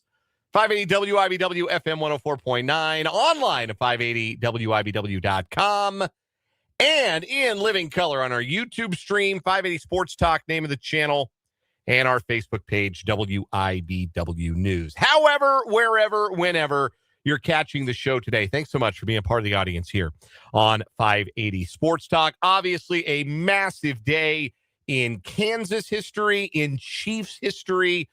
The announcement is made. It is official. The Kansas City Chiefs will be hopping the state lines and building a brand new stadium in Wyandotte County with a team facility in Olathe, and will begin play in a domed stadium in Wyandotte County in Kansas on 2031, or in 2031.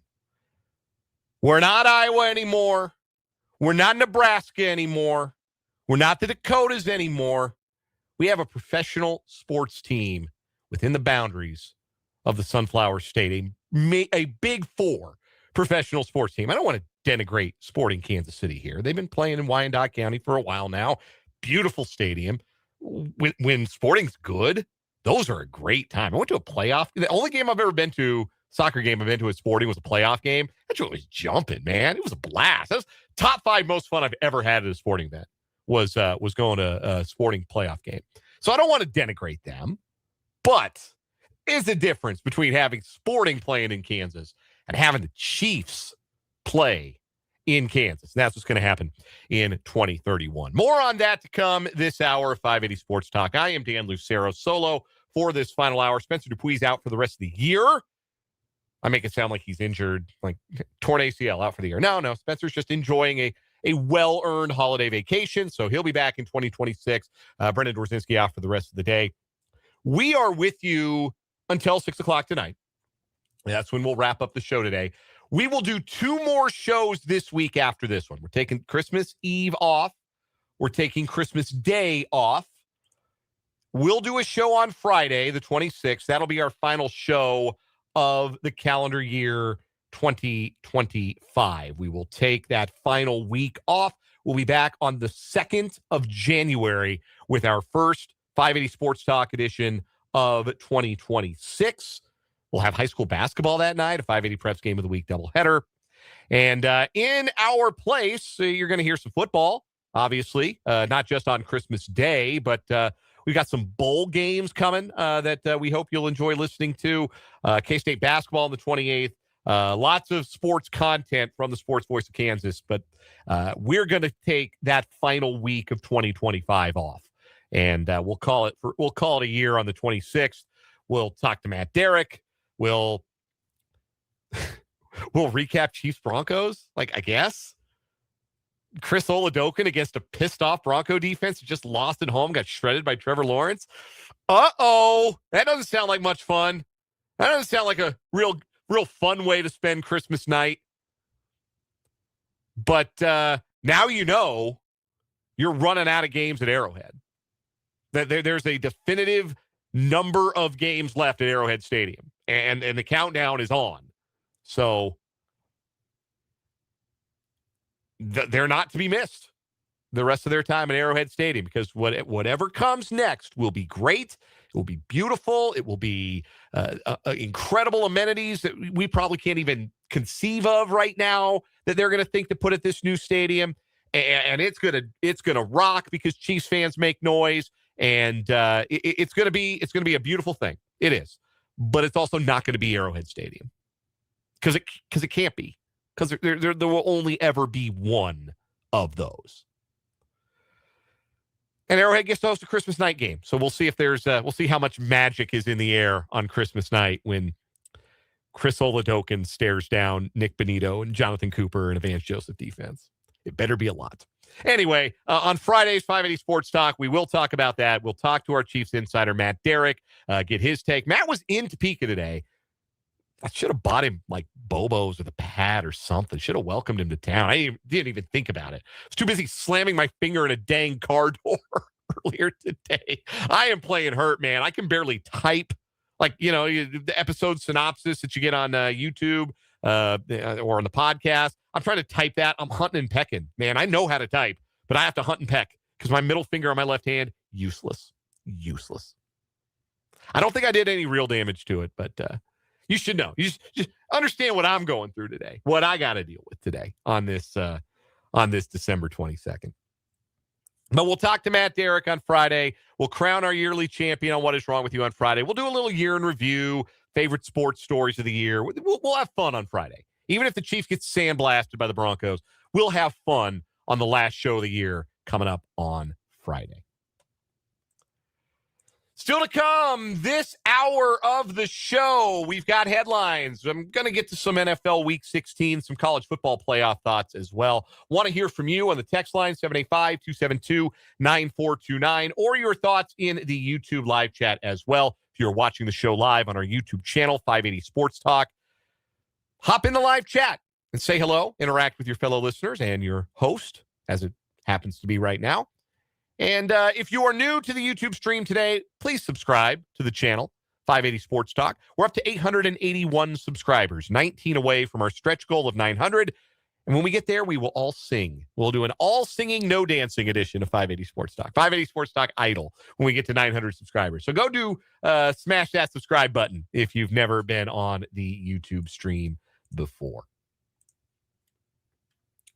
Let's get to headlines. And I mean, there is one headline today, but there's also some other small ones that we're going to brush up against here in this segment. But the headline today, Kansas City Chiefs and Kansas Governor's Office announced agreement on plans for a new state-of-the-art domed stadium in Kansas. In case you missed the remarks from Laura Kelly and Clark Hunt earlier today, it is official. The Chiefs are moving to the state of Kansas. Laura Kelly, I don't know who her ghostwriter is, but and maybe that's not fair. Maybe Laura Kelly came up with this one on her own because it's a bar when she said Kansas is no longer a flyover state; it's a touchdown state. That's hard, Governor Kelly. That goes crazy. That got me fired up. I'm bouncing up and down in my chair. You couldn't see it. We were broadcasting on the YouTube, but we had a title card up during the press conference. But that got me hyped. I'm not going to lie to you.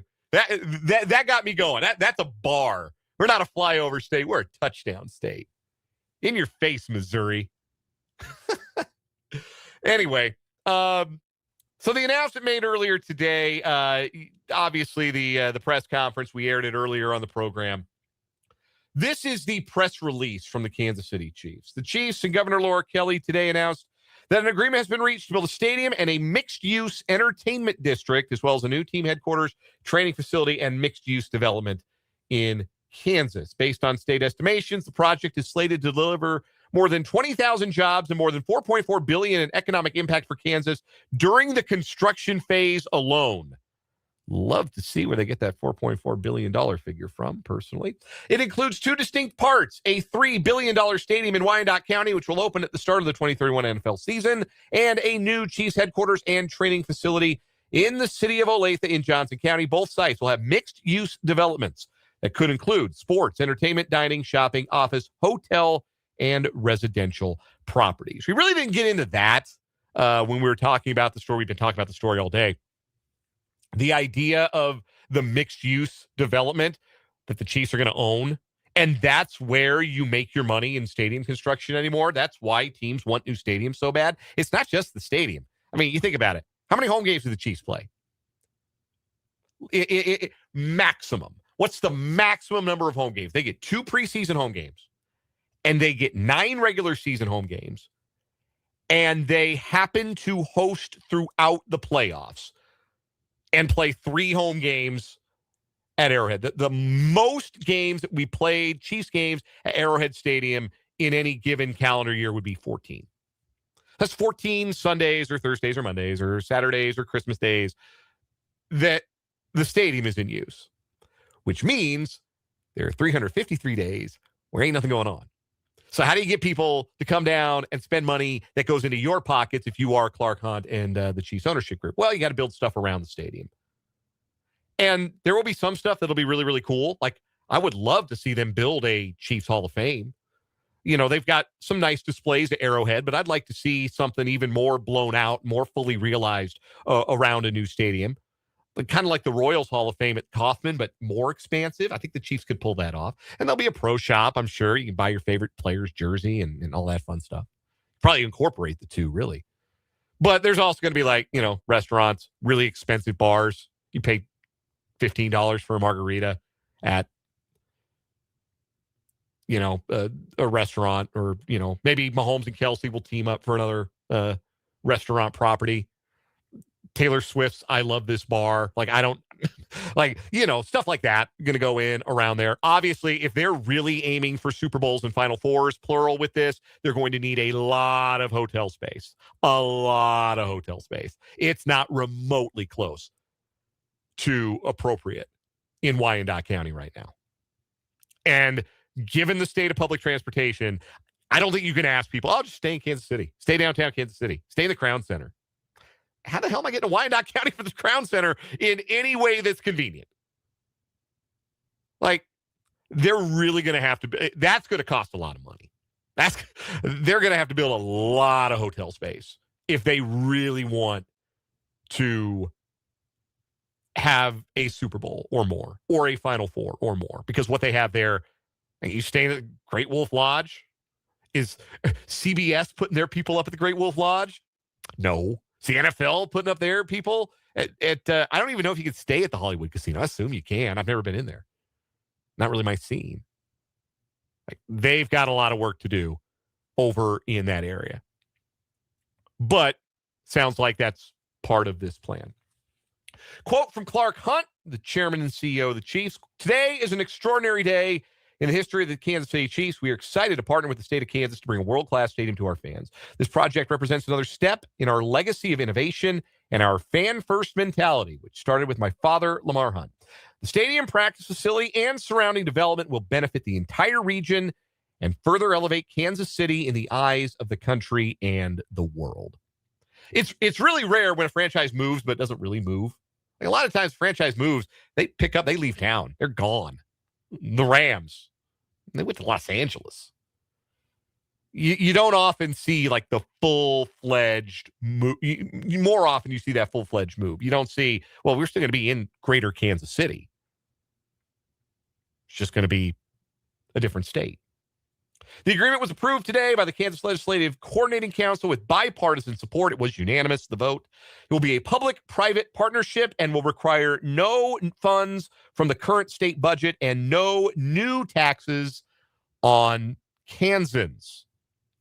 I generally agree with the sentiment that public funds shouldn't be used to build sports stadiums. Public taxes shouldn't be levied for the sake of building, someone who can afford it, an entirely new sporting venue. I generally agree with that. I do. Star bonds are a little bit different. They're not expressly new taxes. They're bonds that get eventually paid back with the revenue that you generate from this, but it is still public money being spent on this. 60% public, 40% private. I think that's out of balance. I do. I don't love that. Be honest. There are a lot of people out there feel more extremely than I do. There are people today in Kansas City that are happy on the Missouri side, who are happy that the Chiefs are going to go ahead and move to Kansas and that we're going to foot the bill and not the people of Missouri. There are people who feel that way. And I don't necessarily all the way disagree with that sentiment. But I do also think that there is economic value, even if it gets exaggerated, sometimes by a lot, to having a team in Kansas. The idea that, so what a lot of people, what economists have pointed out over time, and this is where maybe it gets a little nerdy here, but economists have pointed out over time that the entertainment dollar that gets spent in your state, it's the same. It just gets spent at the new stadium, gets spent with the new sports team. It's not new money. It's just the money's going somewhere else instead of to the local restaurant or the bowling alley or the movie theater or whatever it is in your town. Instead of spending your money on that, you're spending your money on tickets to go see the new team in town. But because of the proximity of Kansas and Missouri, and the number of people I know from Kansas who've gone to Chiefs games for many, many years in Missouri, well, now people from Missouri who are coming in to make the pilgrimage to the new Arrowhead are going to be spending their money in Kansas. So I do think that's a little bit of a different conversation as far as an influx of new revenue. I do think that's a different conversation than you have in a lot of situations like this, where it's just, oh, it's a new stadium, but it's a block down the road. It's a new stadium, but we're just tearing down the old one, building a new one. And there's benefit there. No, I think this is a different conversation. I do. The Star Bonds have two components. If you were curious about this, they allow the state to designate a portion of new state sales tax revenues generated by this project in neighboring communities to fund this project. It allows Wyandotte County and the city of Olathe to designate a portion of their local sales tax revenue generated by this project to pay for it. The Hunt family is also committing $1 billion in additional development, a portion of which can also be incentivized by Star Bonds. NFL Commissioner Roger Goodell made this statement today. This is a great day for Kansas City Chiefs fans. This public-private partnership, the result of a thoughtful and deliberate process, will build upon the Hunts' generational legacy by boldly investing in one of America's greatest fan bases. The Chiefs' new enclosed stadium will be a stage for unforgettable moments, whether it's playoff games, concerts, or championship events. We congratulate the Chiefs and Kansas City community on this important achievement. To answer a couple of questions, saw this from the text line, which I think is a good question. From the 785, how are season tickets affected by the new stadium?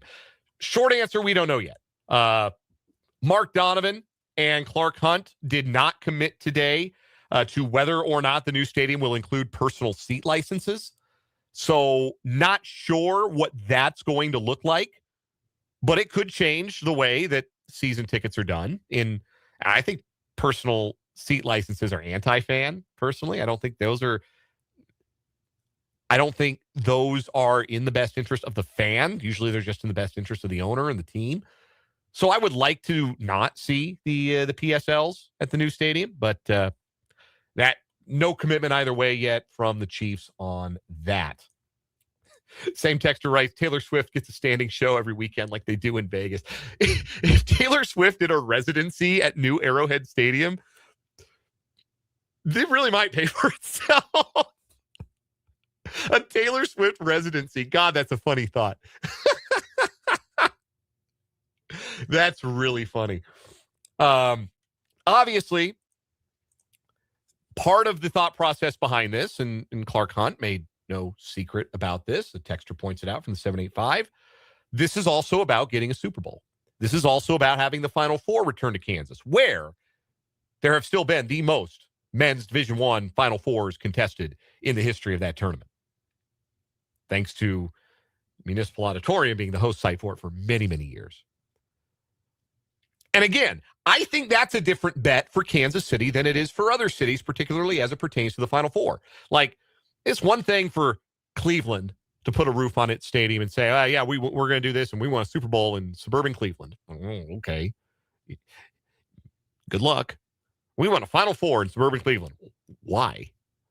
Denver's going to do the same thing. They're going to put a roof on their new stadium. We want a Super Bowl. We want a Final Four. Denver's a good event town, and the stadium will be closer to downtown.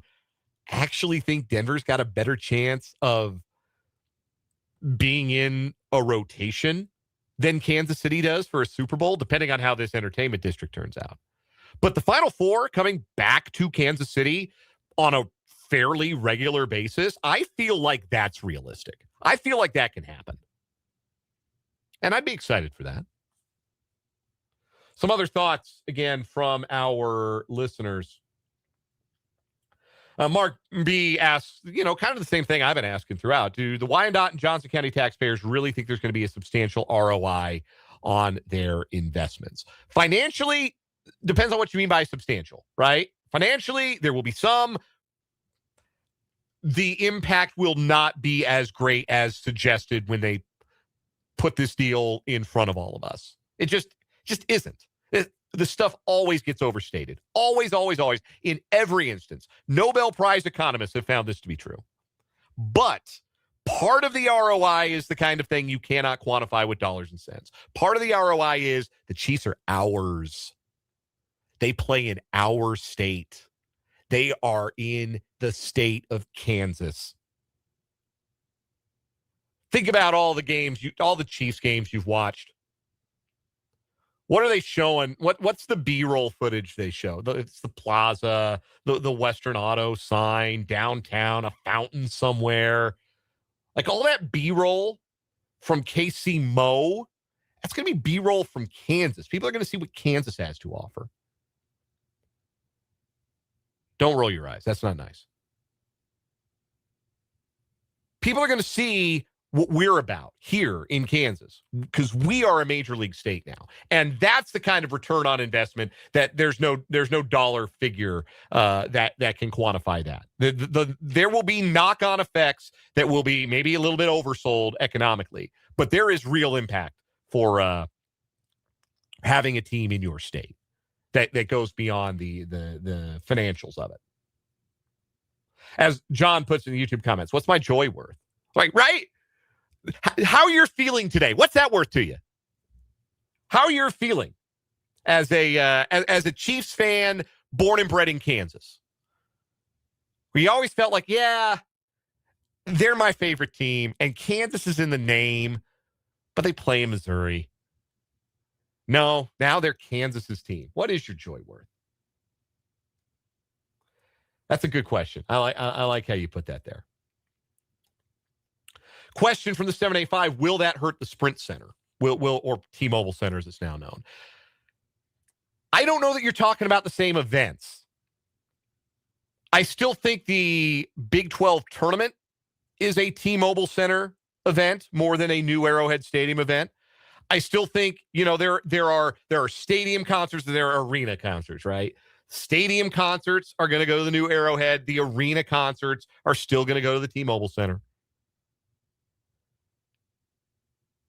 The exhibition game, like the Hall of Fame Classic, Wildcat Classic, stuff like that, that's still going to go to the T-Mobile Center. The only thing that might not go to the T-Mobile Center would be if the NCAA has a regional there, a first and second, a third and fourth round, like a Midwest regional for the men's basketball tournament. They might move that to the new place.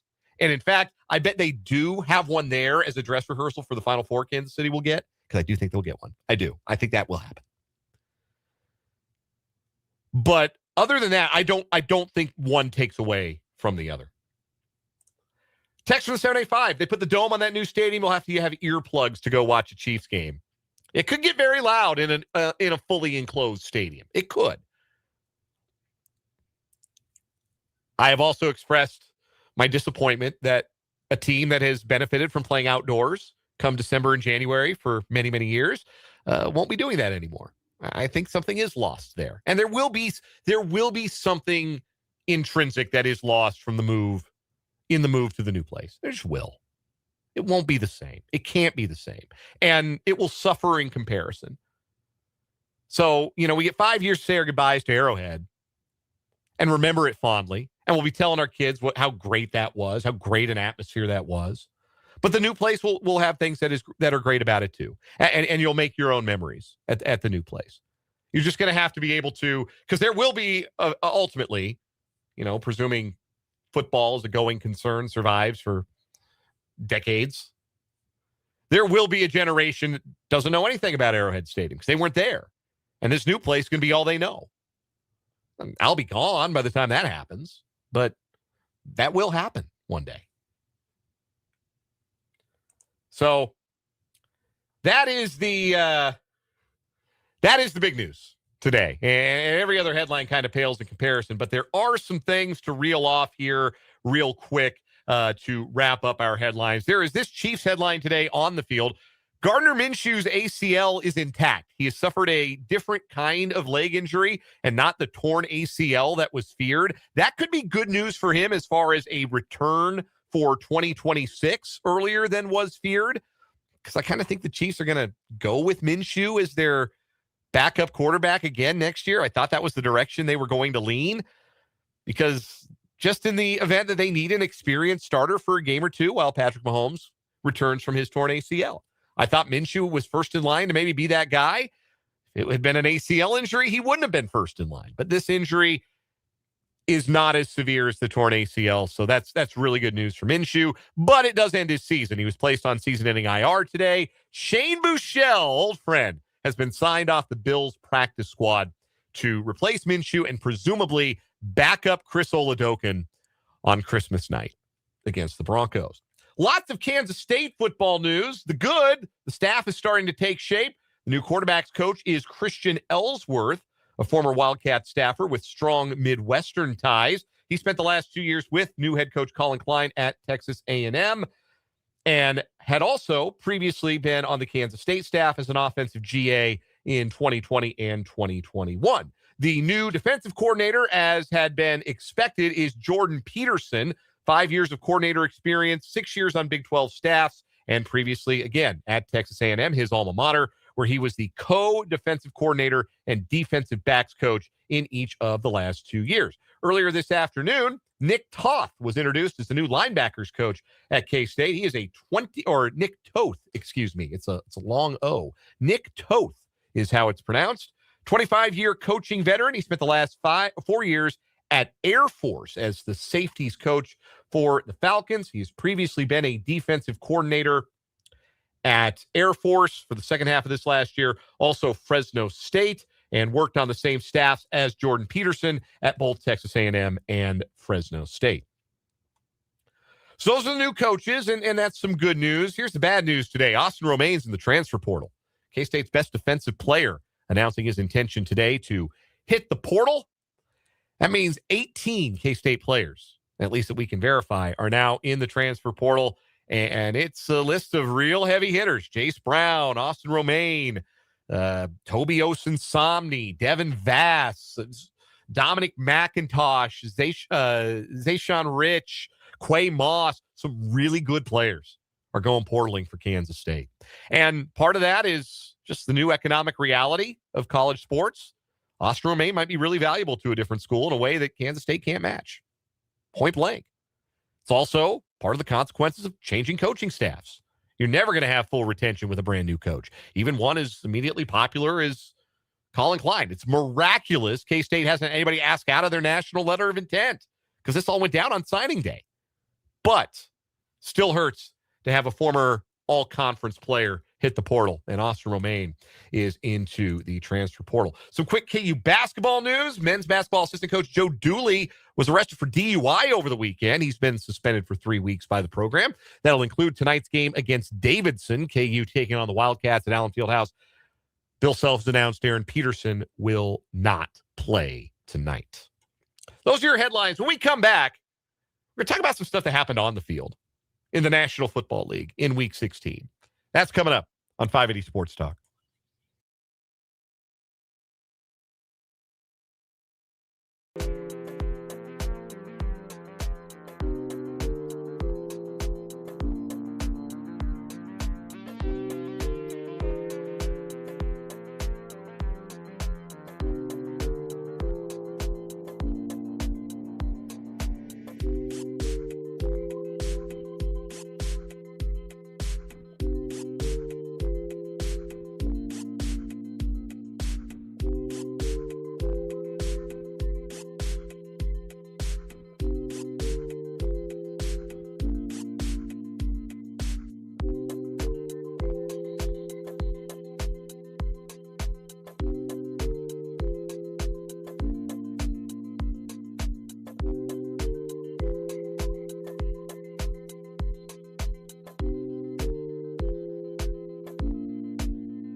We have now a statement from Mayor Quentin Lucas, mayor of Kansas City.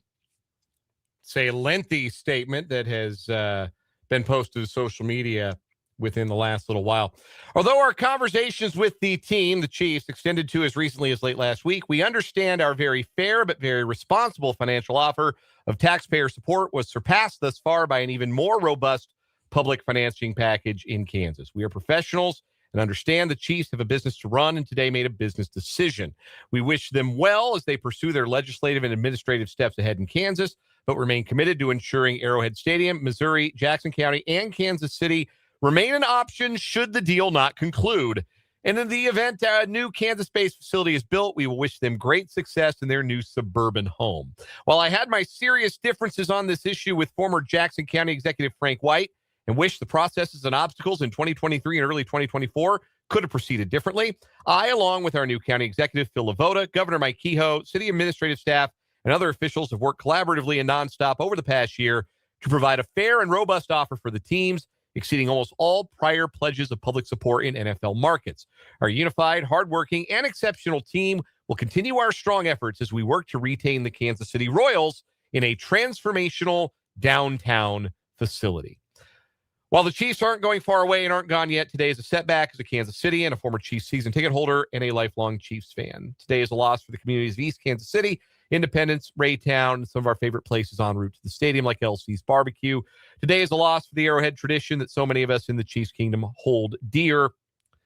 But for those of us who remember the painful days, like 3 missed field goals as a playoff 1 seed, and the joyous ones, like hosting the Lamar Hunt Trophy for the first time in 2020, years growing up and growing old in the Arrowhead parking lot, the outdoor stands, that in the elements is one of the few places in our community where we came together, breaking through divides of age, hometown, race, income, and politics.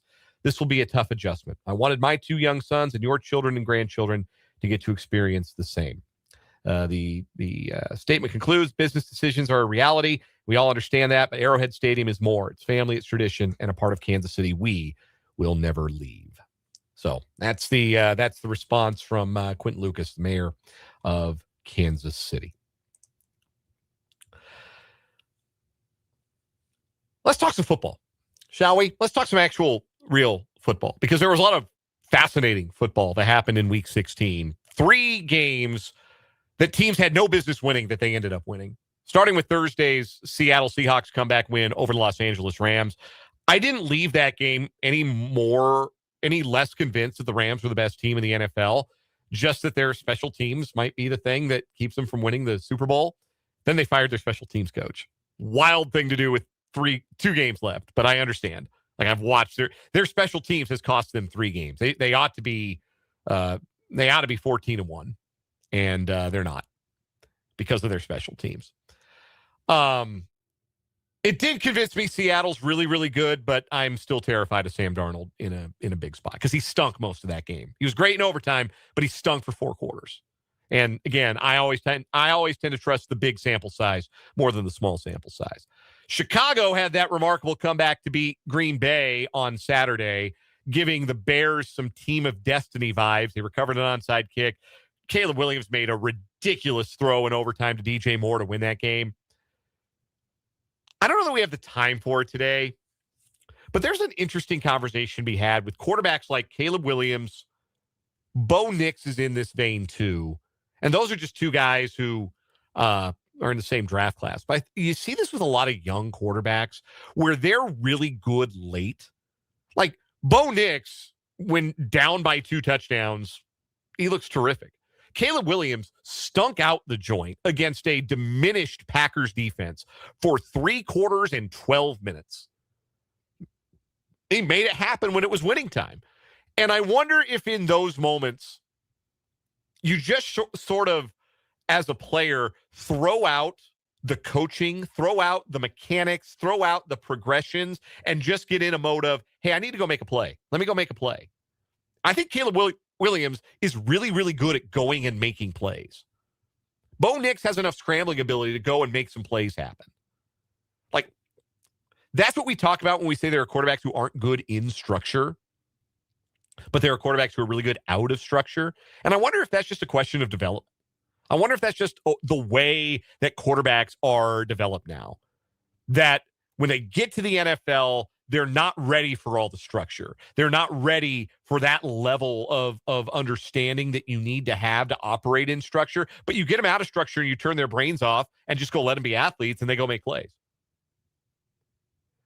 Maybe that's an overreaction, but I really think that would explain why, you can watch a Caleb Williams game and you can see him look like a total doofus for the better part of it. And then he made that throw in overtime. Bananas throw. And I wonder if that's an explanation for what it is that you see there. But that did not convince me that the Bears were really good. Maybe they do feel a little team of destiny like the Bears fans, but that does not look to me like a team that's going to do any winning in January. The Patriots came back to beat the Ravens last night. You don't care about my fantasy team, but I lost by 5 points because Drake May threw for 300 yards and because I had 4 options for my flex position. And if I'd chosen any of the other 3, I would have won. But I chose Kamani Vidal, the backup running back for the Chargers. All I had were backup running backs to put in the flex. And Ramondre Stevenson would have won me the week. And Ernest Wilson would have won me the week. And Zach Charbonnet would have won me the week. Kamani Vidal got hurt. And so I'm out. I lost my semifinal. You don't care. But there it is. I had to tell somebody. It's not sitting well within my soul. Anyway, the Patriots, they come back and they win that game. And you see, Drake May, good in structure. Also good out of it. That's why I think of all of those guys, and I'm still a believer in Caleb Williams long term, but there's a reason I think May is the furthest along of all of those guys who were drafted last year. He's got it. He's got the stuff. So that was very impressive. And on the road against a Baltimore team that had a lot to play for, even if Lamar Jackson got hurt. I agree with our NFL insider, Matt Verderame. This might be it for John Harbaugh. It might be time for the Ravens to just decide, hey, it's time to do something new. And can you imagine? You go back to August, one of these teams in the AFC North is going to clean house and decide that it's time after all these years to do something new. The Steelers or the Ravens? Which one is it going to be? We all would have guessed wrong. The Ravens are the team that looks like they need to do something new. The Steelers are kind of rolling. They're kind of rolling right now. Jaylen Warren's playing great. They go and they beat Detroit, probably ending Detroit's playoff hopes. Of course, the high-profile thing that happened there were 2 that happened in Steelers-Lions. The one on the field, the Lions almost came back, stole that game. There was the stop forward progress and the offensive pass interference on the final play of the game that cost the Lions what would have been a game-winning touchdown. They got the call right. That was offensive pass interference. 10 times out of 10, that's offensive pass interference. Amon-Ra St. Brown did not run a route. He ran to go run into a defensive back and pick him. That's OPI. I have no problem with that call. I know there were some of you in the YouTube comments earlier didn't feel like that was a good call. I think that was absolutely the right call. The second thing that happened, and a suspension has been handed down today.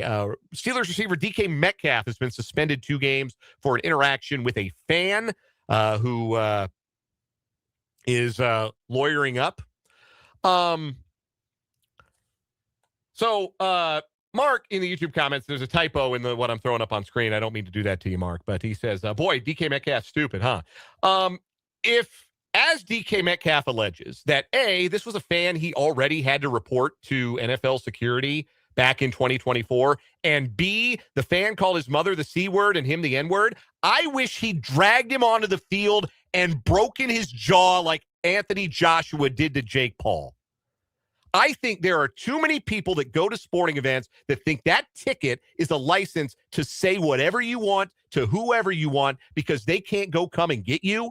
I think somebody ought to be able to come and get one of them. Just one. If DK Metcalf had pummeled that guy like he clearly wanted to, you wouldn't see that happen ever again. Fans got to understand, you want to act out of pocket, there are going to be some consequences. I firmly believe we've gotten a little too comfortable. Fans have gotten a little too comfortable. You buy that ticket, you think it gives you carte blanche to say whatever. And if you watch that clip, look at the reaction of the Lions fans around that guy, who, by the way, real piece of work. Look at the reaction of the Lions fans around that guy. Did you notice nobody came to his defense? Did you notice nobody really looked all that thrilled to be overhearing that interaction over there or really thrilled to even be in the presence of that guy? I think that told me everything I needed to know. I think sometimes, like Logan Paul, you need to have your jaw broke. You need to learn a lesson. And DK Metcalf, because you can't. So DK Metcalf got in trouble, 2-game suspension, because you can't hit the fans. But sometimes the fan needs to get hit. And if it happened once, there wouldn't be any need for it to happen again. I'm going to talk college football playoff when we come back. 580 Sports Talk.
We're on a little short on time here on 580 Sports Talk, so I want to make my thoughts on this real quick. College football playoff over the weekend. Alabama rallies to knock out Oklahoma. Miami wins a slog against Texas A&M, freeing up Colin Klein to come to Manhattan a little early, start his new job. And then the group of 5 teams got pancaked. Ole Miss blew out Tulane. Oregon whipped James Madison, although James Madison did get the backdoor cover, which was demoralizing to me in the 580 Sports Talk Picks contest. And this is probably going to lead, and it already has led, to more and more people saying, well, don't let the group of 5 teams in. They're not competitive games. They're always getting blown out. They don't need to be in this thing. Like, anybody can get blown out in that event. You know who got blown out in the first round of the college football playoff last year? Tennessee. Tennessee got torched in the first round of the playoff last year. That's the SEC team. They can get it too. SMU, ACC, blown to smithereens in the first round of the playoff last year. We've been watching first round blowouts all the way back to when this was a 4-team event. Remember Michigan State winning the Big Ten and Alabama just mercilessly crushing them under their boot heel for 60 minutes? Remember Washington winning the Pac-12 and getting blown out in the first round? Don't hold it against a group of 5 teams for getting blown out in the first round. That's just what it is in the college football playoff. You get mismatches early because there's only but so many teams that are really championship good. And the other part of it is you're never going to see Cinderella. Stop acting like this is going to be a Cinderella thing. The group of 5 teams earn their place at the table, but they have to be perfect. James Madison had to be perfect to beat Oregon. They gained 507 yards of offense, but they weren't perfect. They got beat. Tulane, very close to Ole Miss in total yardage, but they struggled in the red zone, struggled on fourth down, didn't finish drives, and they got pancaked. You have to be perfect. When you've got that much of a disparity talent-wise in a physical game like football, you have to be perfect. That's hard to be. But don't kick those teams out of the playoffs. They earned it. They earned their way in. They won their football games.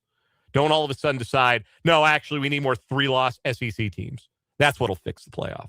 They'll get pancaked too. We'll have the same conversation over and over again. Final word coming up next on 580 Sports Talk.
Final word time on 580 Sports Talk on a historic day in Chiefs history and Kansas history. Thanks so much for being part of the show today, part of the audience. Appreciate everybody who tuned in today.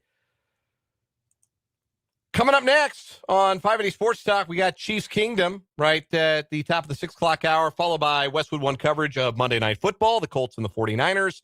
Following that, a tape-delayed edition of the Jeff Mitty Show. Final word for me today. I still can't believe that the Kansas City Chiefs are moving to Kansas. Never in a million years did I think Missouri would let that happen.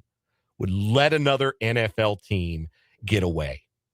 Would after the Cardinals left in the late 80s and the Rams left about a decade ago, they would say, well, yeah, we'll lose the Chiefs too. Never thought it would happen.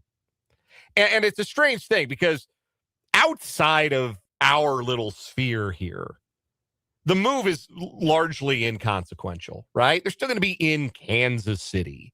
It's not any different if you're outside of our sphere here to think of it like the 49ers moving to Santa Clara. Where, yeah, it's strange, but hey, they got a brand new stadium and they still call them the San Francisco 49ers. Nothing really changes there. But here in the Sunflower State today, this is a day we'll never forget. This is the day that this state became Major League. And in 2031, Chiefs will be in Kansas. Stunning development. We will talk more about it tomorrow, our final show before Christmas. Hope you'll join me. For Brendan, I'm Dan. Good night.